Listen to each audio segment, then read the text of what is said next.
നമസ്കാരം. ന്യൂസ് 18 പൊതുവേദിയിലേക്ക് സ്വാഗതം.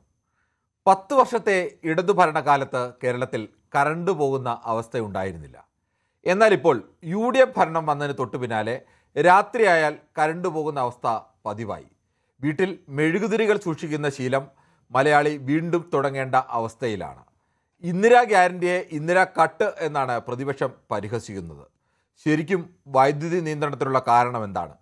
കൂടുതൽ വൈദ്യുതി എത്തിക്കാൻ KSEBക്ക് കഴിഞ്ഞില്ലെങ്കിൽ ഈ വർഷം വൈദ്യുതി നിയന്ത്രണം തുടരേണ്ടി വരും എന്നതാണ് ശാസ്ത്രീയമായി ഈ രംഗത്തെ പഠിക്കുന്നവർ പറയുന്നത്.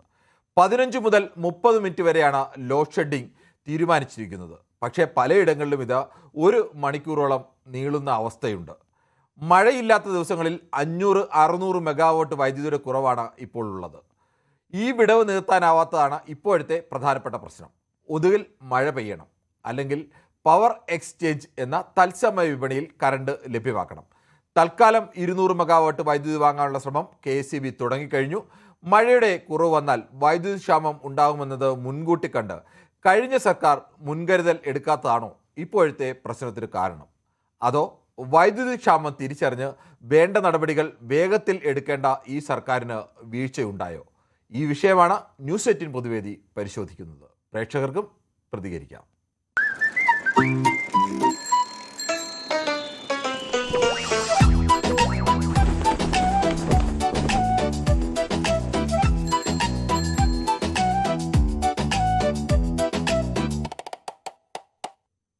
ചാത്തന്നൂരിൽ നിന്നും ശ്രീ രാധാകൃഷ്ണനാണ് ആദ്യ പ്രേക്ഷകനായി എത്തുന്നത്. ശ്രീ രാധാകൃഷ്ണൻ, ഈ നിങ്ങളുടെ സർക്കാർ അങ്ങോട്ട് മാറി പുതിയ സർക്കാർ വന്നു, തൊട്ടു പിന്നാലെ തന്നെ കേരളത്തിൽ വൈദ്യുതി ക്ഷാമവും പവർ കട്ടും ഒക്കെ തുടങ്ങി. യഥാർത്ഥത്തിൽ നിങ്ങളിങ്ങനെ വൈദ്യുതി ക്ഷാമം ഉണ്ടാകുമെന്നറിഞ്ഞിട്ടും അതിന് വേണ്ട മുൻകരുതൽ എടുക്കാതിരുന്നതാണോ ഇപ്പോഴത്തെ ഈ കട്ടിനൊക്കെ കാരണം? ശ്രീ കിരൺ, താങ്കൾ പറഞ്ഞതുപോലെ ഒരു മുൻകരുതൽ 10 വർഷക്കാലം ഈ ഗവൺമെന്റിന് മുൻകരുതൽ ഉണ്ടായിരുന്നല്ലോ. ഈ 10 വർഷക്കാലവും നമുക്ക് പവർ കട്ട് ഇല്ലായിരുന്നല്ലോ. രണ്ടാമത്തെ കാര്യം, ഇപ്പോൾ ഇത്രയും ദിവസം കഴിഞ്ഞു, നമുക്ക് ഇനിയും ഹണിമൂൺ കഴിയാറായില്ലേ എന്നുള്ളതാണ് ഒരു സാധാരണ ജനം എന്നുള്ള നിലയ്ക്ക് എനിക്ക് ചോദിക്കാനുള്ളത്. ഇപ്പൊ എല്ലാ മേഖലയിലും എടുക്കുമ്പോൾ ഹണിമൂൺ പീരീഡ് ആണെന്നുള്ള കരുതുന്നത്. ഹണിമൂണിന് പോലും ഒരു പീരീഡ് ഉണ്ട്. ഇനി 498 ഇട്ട് കേസെടുക്കേണ്ട അവസ്ഥയിലോട്ടാണ്.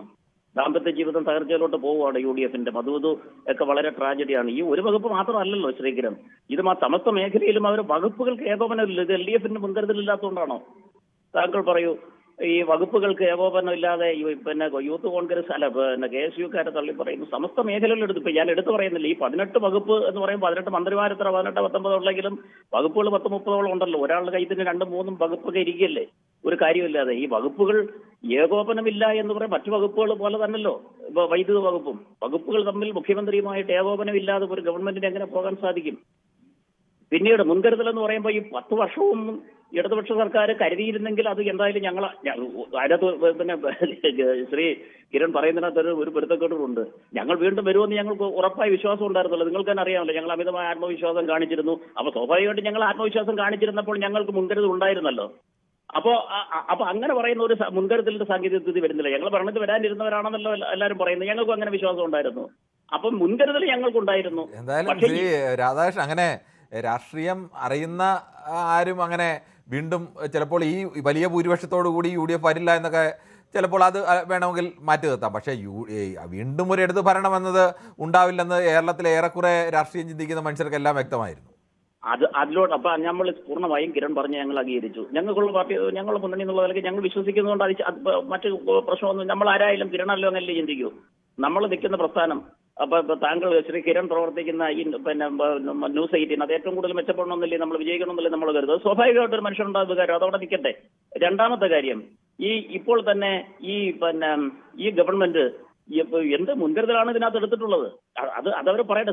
വൈദ്യുത വകുപ്പ് എന്ന് പറയുന്ന ഒരു വകുപ്പ് ഉണ്ടോ എന്നുള്ളൊരു തോന്നൽ പോലും ഇല്ല. അദ്ദേഹത്തിന് KPCC പ്രസിഡന്റ് സ്ഥാനം ഇപ്പൊ എന്റെ വിശ്വസത്തിന് കൊടുക്കാൻ പറ്റുമോ? അതിനുള്ള ചർച്ചയിലാണ് അദ്ദേഹം. ആരാണ്? നമ്മൾ വൈദ്യുതി മന്ത്രി KPCC. നമ്മളിപ്പോ ഈ UDFനെ സംബന്ധിച്ചിടത്തോളം അങ്ങനെ കാണുന്നു. പിന്നെ നമ്മൾ ഏകാധിപത്യമാണ്, ഇതാണ് പിന്നെ ഏകാധിപതിയാണ് പിണറായി എന്നൊക്കെ പറയുമ്പോഴും അതിനകത്ത് ഈ കുറേയൊക്കെ ഗുണമുണ്ട്. കാരണം ഇതുപോലെ ഇപ്പൊ എല്ലാവരും കയറിയ ഭരിക്കത്തില്ല. കാരണം ഇതിനകത്ത് ഒന്നുമില്ലെങ്കിലും ഞങ്ങൾ ഭയന്നെങ്കിലും ഈ ഒരു ചട്ടക്കൂടിനകത്ത് പറയേണ്ടതൊക്കെ പാർട്ടിക്കകത്ത് പറയുമെങ്കിലും ഞങ്ങൾക്ക് അതിനകത്തൊരു ഏകോപനം ഉണ്ടായിരുന്നു. പക്ഷെ അപ്പൊ ഇടതുപക്ഷം പോലെയല്ല, വലതുപക്ഷം ഇപ്പോൾ അവരുടെ വിഷയം എന്ന് പറയുന്നത് അവർക്ക് എങ്ങനെ ഇപ്പൊ എന്തായാലും മന്ത്രിസ്ഥാനമൊക്കെ എങ്ങനെ കടിപിടി കൂടി എല്ലാവർക്കും കിട്ടി. ഇനി അവർ ഉദ്ദേശിക്കുന്നത് KPCCയും കൂടെ പിടിച്ചടക്കാൻ ഞങ്ങളുടെ ഗ്രൂപ്പിൽ ആർക്ക് കിട്ടും, എന്നാൽ ഇത് അടക്കി ഭരിച്ചതെല്ലാം ഞങ്ങളുടെ പരിധിയിലാക്കാൻ പറ്റൂ. അതിനുള്ള ശ്രമത്തിലാണ് ശ്രീ കിരൺ. ഇവരാരും ഭരണത്തിലോട്ട് ശ്രദ്ധിക്കുന്നില്ലല്ലോ. ഇവർ ഭരണപരമായിട്ട് ഇപ്പൊ വൈദ്യുത മന്ത്രി ഇതിന്റെ സാങ്കേതികത്തെ കുറിച്ച് ഒരു ദിവസമെങ്കിലും മീഡിയയിൽ പറഞ്ഞു. താങ്കൾ ശ്രീ കിരൺ പരിശോധിച്ച് നോക്കൂ, ന്യൂസ് 8 എന്തെങ്കിലും കാണാം. വൈദ്യുത മന്ത്രി ഇതിന്റെ സാങ്കേതികത്തെ കുറിച്ച് പഠിച്ചതിന് ശേഷം അദ്ദേഹം മുൻകരുതലിനെ കുറിച്ച് അല്ലെങ്കിൽ പഴയ സർക്കാർ മുൻകരുതൽ എടുത്തില്ലെന്ന് തന്നെ ഇരിക്കട്ടെ, അദ്ദേഹത്തിന്റെ ഒരു ക്ലിപ്പിംഗ് നിങ്ങൾക്ക് കാണിക്കാൻ സാധിക്കുമോ? വൈദ്യുതി മന്ത്രി ഇതിനെക്കുറിച്ച് പഠിച്ചൊരു ഉത്തരവാദിത്വം നല്ല മന്ത്രിമാരെ ഞങ്ങൾ UDF ആയാലും ഞങ്ങൾ അംഗീകരിച്ചിട്ടുണ്ട്, ആര്യയുടെ മോദനൊക്കെ ഞങ്ങൾ അംഗീകരിച്ചിട്ടുണ്ട്. ഏത് രാഷ്ട്രീയത്തിന് അതീതമായിട്ട് ശരിയായാലും, കാരണം ഒരു തെരഞ്ഞെടുപ്പിൽ ഒരു സർക്കാർ വന്നാൽ ശ്രീ കിരൺ നമുക്ക് പിന്നെ നമ്മുടെ സർക്കാരാണ്. നമ്മുടെ രാഷ്ട്രീയമായിട്ട് ചില ബാലിശ്യമായിട്ട് ചില കാര്യങ്ങളൊക്കെ പറയുമെങ്കിലും, കാരണം ഇപ്പൊ പഴയതുപോലല്ല. നിങ്ങളെ തന്നെ ഞങ്ങളൊരു ആരോപണം പറഞ്ഞാലും ഇടതുപക്ഷ ആരോപണം പറഞ്ഞാലും അത് തർക്കിക്കാനായിട്ടുള്ള എവിഡൻസ് നിങ്ങൾ മീഡിയയുടെ കയ്യിലുണ്ട്. നിങ്ങൾ എടുത്തു നോക്കുക. മറ്റു വകുപ്പിനെ കുറിച്ചൊന്നും ഞാൻ പറയുന്നില്ല, ആരോഗ്യ വകുപ്പോ മറ്റൊന്നും പറയുന്നില്ല. വൈദ്യുത മന്ത്രി ആധികാരികമായിട്ട് ഇതിനെക്കുറിച്ച് ഇതിന്റെ സാങ്കേതികത്തെ കുറിച്ച് അദ്ദേഹം ഒരു പത്രസമ്മേളനം നടത്തിയിട്ടില്ല ഇതുവരെ എന്നാണ് ഞാൻ മനസ്സിലാക്കുന്നത്. ഞങ്ങൾ 24 അവേഴ്സും മീഡിയ കണ്ടുകൊണ്ടിരിക്കുന്നവരാ. അപ്പൊ പിന്നെ ഈ മുൻകരുതലിന്റെ വിഷയത്തെക്കുറിച്ച് ഒരു ചർച്ചയ്ക്ക് പോലും പ്രസക്തിയില്ല ശ്രീ കിരൺ. പണ്ടും ഞങ്ങൾ പഴയ ഞാൻ ജഗദീത ഒരു ഡയലോഗാണ് എനിക്ക് ഓർമ്മ വരുന്നത്. ശ്രീരാമേന്ദ്രനാണ് പാറശാലയിൽ നിന്ന്. ശ്രീരാമേന്ദ്രൻ, താങ്കൾക്ക് എന്ത് തോന്നുന്നു ഇപ്പോഴത്തെ ഈ വൈദ്യുതി പ്രതിസന്ധിക്ക് യഥാർത്ഥ കാരണം ഈ മുൻ സർക്കാരിന്റെ അവസാന കാലത്ത് അവർ വേണ്ടത് ചെയ്യാതിരുന്നതാണോ, അതോ ഈ സർക്കാർ വന്നിട്ടിപ്പോൾ മാസങ്ങൾ പിന്നിടുന്നു? അപ്പോൾ ഈ സർക്കാരിന് അതിനുശേഷം ചെയ്യാൻ സമയമുണ്ടായിരുന്നു. അവർ ആ വേണ്ട രീതിയിൽ അതിന് മുൻകരുതലെടുക്കുകയോ അല്ലെങ്കിൽ അത്തരം നടപടികളിലേക്ക് കടക്കാതിരിക്കുകയോ ചെയ്തതാണോ? സാർ നമസ്തേ സാർ, ഞാൻ രാമചന്ദ്രൻ പാറശാല. സാർ എനിക്ക് പറയാനുള്ളത്, ഇത് പെട്ടെന്ന് ഇപ്പം ഒന്നും ചെയ്യാൻ പറ്റില്ല. ഇവര് വന്നിട്ട് ഇപ്പൊ 2 മാസം ആയതേ ഉള്ളൂ. സാർ ഇപ്പൊ നമ്മുടെ ഉപയോഗം കുറച്ച് കൂടുതലാണ്. കാരണം എന്താണെന്ന് വെച്ചാല് ഇലക്ട്രിക്കൽ കാറുകളുടെ അമിതമായ ചാർജ് അത് ആവശ്യത്തിലേറെ ഉപയോഗിക്കുന്നുണ്ട്. ഇപ്പൊ പെട്രോളിന്റെ അമിതമായ വില കാരണം ഇലക്ട്രിക് കാറുകൾ, ഇലക്ട്രിക്കൽ വാഹനങ്ങൾ അമിതമായിട്ട് ഉപയോഗിക്കുന്നു. അപ്പൊ അതിന്റെ ചാർജ് എല്ലാം നമ്മുടെ ഈ ഇലക്ട്രിസിറ്റി അല്ലേ ഒന്ന്. രണ്ടാമത്തെ കാര്യം, ഗ്യാസിന് വില കൂടി. വീടുകളിൽ കാർഷിക ഉപയോഗം പിന്നെ ഹീറ്ററുകൾ ഉപയോഗിക്കുന്നു. 3, ഹോട്ടലുകള് വളരെയധികം ഗ്യാസ് കിട്ടാത്തതുകൊണ്ട് അടച്ചുപൂട്ടി. അങ്ങനെ അതെല്ലാം അവരെല്ലാം ഇപ്പം എന്ത് ചെയ്യുന്നു വെച്ചാൽ ഇലക്ട്രിക്കലിലോട്ട് മാറിക്കൊണ്ടിരിക്കുകയാണ്. അപ്പൊ അത്രയും കറണ്ട് നമ്മൾ ഉത്പാദനം കുറഞ്ഞുകൊണ്ടിരിക്കുകയാണ്. ഉപയോഗം കൊണ്ട് കുറഞ്ഞുകൊണ്ടിരിക്കുകയാണ്. അടുത്ത നമ്മുടെ വീട്ടിൽ ആരും വിറക് ഉപയോഗിക്കുന്നില്ല എന്ന് വെച്ചാൽ കോടികൾ മുടക്കി വീട് വെച്ചിട്ട് വീട് നാശമായി പോവും. അതിനൊരു വിറക് ഉപയോഗിക്കുന്നില്ല. അപ്പൊ ഇതെല്ലാം എവിടുന്നാണ് ആശ്രയിക്കുന്നത്? നമ്മുടെ ഇലക്ട്രിക്കലിനാണ് ആശ്രയിക്കുന്നത്. അപ്പം ആകെയുള്ള ഉത്പാദനത്തിൽ നിന്ന് ഇതെല്ലാം പൊയ്ക്കൊണ്ടിരിക്കുന്നു. പിന്നെ ഇതൊക്കെ എങ്ങനെ നികത്താൻ കഴിയും? ഗവൺമെന്റിനോ മറ്റു സംസ്ഥാനങ്ങളിനോ വില കൊടുത്ത് വാങ്ങണം. വില കൊടുത്ത് വാങ്ങാനുള്ള പ്രാപ്തി നമുക്കിപ്പോൾ ആയിട്ടില്ല. 2 മാസം ആയിട്ടുള്ളൂ.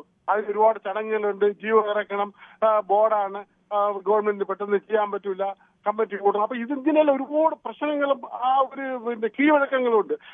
അതെല്ലാം ശരിയായി കിട്ടുമ്പോഴേ പിന്നെ സമയം പിടിക്കും. പിന്നെ വേറൊരു കാര്യം എന്താണെന്ന് വെച്ച് കഴിഞ്ഞാല് കറണ്ട് പോകുമ്പോ എല്ലാവരും തുടങ്ങും. ഇപ്പൊ AC നമ്മുടെ വീട്ടിലെല്ലാം, നമ്മുടെ ഈ സാധാരണക്കാരുടെ വീട്ടിലെല്ലാം ഇപ്പം ഇൻസ്റ്റാൾമെന്റ് EMI വഴി എല്ലാവരും AC വാങ്ങി വെക്കാണ്. അത് ഇവിടെ പോവുകയാണ്. ഒരു മനുഷ്യൻ എത്ര യൂണിറ്റ് കറണ്ടാണ് ഉപയോഗിക്കുന്നതെന്ന് സാറിന് അറിയാമോ? അപ്പൊ അതെല്ലാം നമ്മുടെ സർക്കാർ. രാമേന്ദ്രൻ, അത് ഒരു സംശയം. ഈ സർക്കാർ വന്നിട്ട് 2 മാസമായി. തുടക്കത്തിൽ തന്നെ ഈ വിഷയത്തിൽ വലിയ പാളിച്ചകളുണ്ട്. അങ്ങനെ ഉണ്ടാകുമ്പോൾ അത് പരിഹരിക്കാൻ വേണ്ട ഒരു ഇടപെടൽ അത് ഉണ്ടാകണമായിരുന്നു. പക്ഷെ അത് മലയാളിയെ സംബന്ധിച്ച് എന്താണ് അവസ്ഥ? LDF ഭരിച്ചപ്പോൾ ഇവിടെ കറണ്ട് കട്ടില്ല, സ്വസ്ഥമായ കറണ്ട് ഉണ്ട്. UDF ഭരണം തുടങ്ങിയതിന് ശേഷം സ്ഥിരമായി കറണ്ട് കട്ട് വരാൻ തുടങ്ങി. അപ്പോൾ ജനത്തെ സംബന്ധിച്ച് അത് പരിഹരിക്കാൻ വേണ്ടിയുള്ള അടിയന്തര നടപടി സ്വീകരിക്കല്ലേ സർക്കാർ ചെയ്യേണ്ടത്? അത് അടിയന്തരമായി സ്വീകരിക്കണം. പക്ഷെ അതിനകത്ത് പറ്റിയെന്താണെന്ന് വെച്ചാൽ അപ്പോൾ ഈ ഗ്യാസിന്റെയും പിന്നെ ഡീസലിന്റെയും അമിതമായ ക്ഷാമം വന്നില്ല. അത് കഴിഞ്ഞിട്ടാണ്. ശരി, ഓക്കെ. എന്തായാലും താങ്കളുടെ അഭിപ്രായം അങ്ങനെ. ശ്രീ മുഹമ്മദാണ് മഞ്ചേരിയിൽ നിന്ന്. ശ്രീ മുഹമ്മദ്, ഈ മലയാളി മറന്നു തുടങ്ങിയതായിരുന്നു ഈ പവർ കട്ട് എന്നുള്ളതൊക്കെ. ഇപ്പോൾ ഈ രാത്രി ഫുട്ബോൾ കളി കാണാനൊക്കെ ഇരിക്കുമ്പോൾ പേടിയാണ്, എപ്പോഴാണ് ഈ കറണ്ട് പോകുന്നതെന്ന് അറിയില്ല. കറണ്ട് പോയാൽ കഴിഞ്ഞ കളി പിന്നെ ഹൈലൈറ്റ്സ് കണ്ടുകൊണ്ട് കാര്യമില്ലല്ലോ. അത്തരമൊരവസ്ഥയിലാണ് ഇപ്പോൾ ആരാധകരൊക്കെ. അങ്ങനെ ഒരു ഭയത്താണ് ഇപ്പോൾ കളി കാണാനിരിക്കുന്നത് തന്നെ. എന്താണ് യഥാർത്ഥത്തിൽ കേരളത്തിൽ സംഭവിക്കുന്നത്? നമസ്കാരമുണ്ട്. ഇപ്പോ വൈദ്യുതി ഇല്ലാണ്ട് പിന്നെ ആശുപത്രിയിൽ നിന്ന് ഒരാള് മരിച്ചതായിട്ട് വാർത്തയിൽ കണ്ടു. വൈദ്യുതി ഇല്ലാതായതാണ്. അപ്പൊ ഇവരാ പ്രകടന പത്രികയിൽ എഴുതാമായിരുന്നു, ഞങ്ങൾ കറണ്ട് കട്ട് ഉണ്ടാക്കും. കറണ്ട് കട്ട് എന്ന് പറഞ്ഞത് പിന്നെ 10 വയസ്സായ കുട്ടികൾക്ക് അറിയില്ല. ആയതുകൊണ്ട് അവരെ അറിയാനാണ് ഞങ്ങൾ കറണ്ട് കട്ടുണ്ടാക്കുമെന്ന്. അത് പ്രകടന പത്രികയിൽ പറഞ്ഞില്ല. ഈ പെണ്ണുങ്ങളെ ബസ് കയറ്റും എന്നുള്ളത് പറഞ്ഞ കൂട്ടത്തില് ഇതും കൂടി അവര് പറഞ്ഞാൽ മതിയായിരുന്നു. ഇപ്പൊ അവര് പറഞ്ഞ് കട്ടില്ല, അത് അവിടെ അങ്ങനെ പോയതാണ്, ഇവിടെ ഇങ്ങനെ പോയതാണ് പറയുന്നത്. എന്താണ് ഇതിനൊക്കെ പറയാ? ഇപ്പൊ ആ മുൻ പറഞ്ഞ ആള് നല്ലോ ഇടതുപക്ഷ അല്ല UDF പിന്താങ്ങുന്നുണ്ട്, നല്ലോ കിട്ടിയിരിക്കണ്. അതുകൊണ്ടാണ് ആ പറച്ചില്. എന്തെല്ലാം കാര്യങ്ങളാണ് അയാൾ പറഞ്ഞത്. അയാൾ പറഞ്ഞത് തിജി അടുപ്പ് അത് പെര കേടുവരും, എല്ലായിടത്തും മറ്റേ EMI മുഖാന്തരം മറ്റേ ഇത് വാങ്ങിയിട്ടുണ്ട്, മറ്റേ വാങ്ങിയിട്ടുണ്ട്. എന്താണ് അയാളെ പറച്ചില്? അയാളെ എങ്ങോട്ടേലും കൊണ്ടുപോകണം പറയാം. അടുത്ത തെരഞ്ഞെടുപ്പൊക്കെ അയാൾ ഉഷാറായി നിന്നോട്ടെ. എന്നാൽ ഇനിയും അവർക്ക് അധികാരത്തിൽ കയറാം. ഇമാരി കൂട്ടവരം മനുഷ്യന്മാരുണ്ടായത്. അതുകൊണ്ട് താങ്കളുടെ അഭിപ്രായം വ്യക്തമാണ്. ശ്രീ മുഹമ്മദ് ശ്രീ സന്തോഷാണ് കാസർഗോഡ്. ശ്രീ സന്തോഷ്, താങ്കൾക്ക് തോന്നുന്നു എന്തുകൊണ്ടായിരിക്കും ഇപ്പോൾ കേരളത്തിൽ ഇങ്ങനെ വൈദ്യുതി നിയന്ത്രണം തുടർച്ചയായ ദിവസങ്ങളിൽ വേണ്ടി വരുന്നത്? ഇതിപ്പോ എന്ന് വെച്ചാല് ഒരു സർക്കാരിന്റെ ഹണിമൂൺ പീരീഡ് ഒന്നും പറഞ്ഞിട്ട് കാര്യമില്ല. കാരണം നാളത്തേക്ക് 2 മാസമാവും. 18-ാം തീയതി ആകുമ്പോഴത്തേക്ക് 2 മാസമായി സർക്കാർ അധികാരത്തിലെത്തില്ലേ. അപ്പം സർക്കാർ ഇപ്പൊ എന്ന് വെച്ചാൽ കഴിഞ്ഞ സർക്കാരിന്റെ വീഴ്ച പറഞ്ഞു നിന്നിട്ടും കാര്യമില്ല. കാരണം ഒരു സർക്കാരിനെ തെരഞ്ഞെടുക്കുന്നത് ആ സർക്കാരിനെ പ്രതികരിക്കുന്ന ഒരു പ്രശ്നങ്ങൾ നേരത്തെ ഉള്ളതാണ്. കാരണം ഇലക്ഷന് മുമ്പ് ഇതേ UDF തന്നെ ഇലക്ട്രിസിറ്റി ഓഫീസിൽ പാചരിച്ച് കിടന്നും സമരം വരെ മെഴുകുതിരി എത്തിച്ചും വേഗമൊക്കെ ഇവർക്കറിയാലോ ഇത്. പിന്നെ മന്ത്രി സണ്ണിക്ക് സ്വന്തം അളിയനെ നിർത്താനുള്ള ചാൻസ് കിട്ടാത്തതിന്റെ പഴം കിട്ടുകയാണ്. കാരണം KPCC പ്രസിഡന്റാണ് അയാൾക്ക്. KPCC പ്രസിഡന്റിന്റെ ജോലി ചെയ്യാനൊന്നുമില്ല, മന്ത്രിയുടെ സ്ഥാനം ചെയ്യാനാത്തൊരവസ്ഥ. പിന്നെ ഇന്നലെ പറയുന്നത് കേട്ടു ചീമേനിയിൽ താപനിലയം വരുമെന്ന്. ആകെ കൂടെ കിട്ടിയ ഒരു സീറ്റാണ് തൃക്കരിപ്പൂർ മണ്ഡലം. ജീവിതത്തിൽ കിട്ടാത്തൊരു സീറ്റ്. ആ മണ്ഡലം കഴിഞ്ഞ സർക്കാരിന്റെ LDF സർക്കാരിന്റെ കാലത്ത് LDF സീറ്റായിട്ട് പോലും CPM ഭരിക്കുന്ന ഒരു മണ്ഡലമായിട്ട് പോലും അവിടെ താപനിലയം വരുന്നു എന്ന് പറഞ്ഞപ്പോൾ ആ CPM നേതാക്കൾ വരെ എതിർത്ത ഒരു കോട്ടയിൽ ഇതുണ്ട്. ഈ താപനിലയം കൊണ്ടുവെക്കാൻ വന്നു കഴിഞ്ഞാൽ എന്തായിരിക്കും സ്ഥിതി എന്ന് സണ്ണിക്ക് വിചാരിച്ചാൽ മതി. അതും കൂടെ ചിന്തിക്കണം. ജനങ്ങളെ ഈ താപനിലയം പോലെയുള്ള സാധനങ്ങളൊക്കെ ഈ മറ്റുള്ള വേണ്ടാത്ത മണ്ഡലത്തിൽ കൊണ്ടുവരികയും ഇതര മണ്ഡലത്തിൽ നല്ല നല്ല വികസനങ്ങൾ കൊണ്ട് കാഴ്ചവെക്കുകയും ചെയ്യുന്ന ഒരു അവസ്ഥയിലേക്ക് UDF വന്നു കഴിഞ്ഞാൽ തിരിച്ചടി കിട്ടുകയും ചെയ്യും. പിന്നെ ഇവർക്കെന്ന് വെച്ചാൽ കോൺഗ്രസിന്റെ പ്രശ്നങ്ങൾ തീർക്കാൻ സമയം കിട്ടുന്നില്ല. മുഖ്യമന്ത്രി ഇപ്പം പിണറായി വിജയനെ നേരത്തെ നമ്മൾ പറഞ്ഞു ഏകാധിപതിയാണ്. ഇപ്പൊ അതിനെക്കാട്ടിൽ അവരെ ഏകാധിപതിയെ പോലെയല്ലേ VD സതീശൻ മാധ്യമങ്ങളോടും ജനങ്ങളോടും സംസാരിക്കുന്നത്.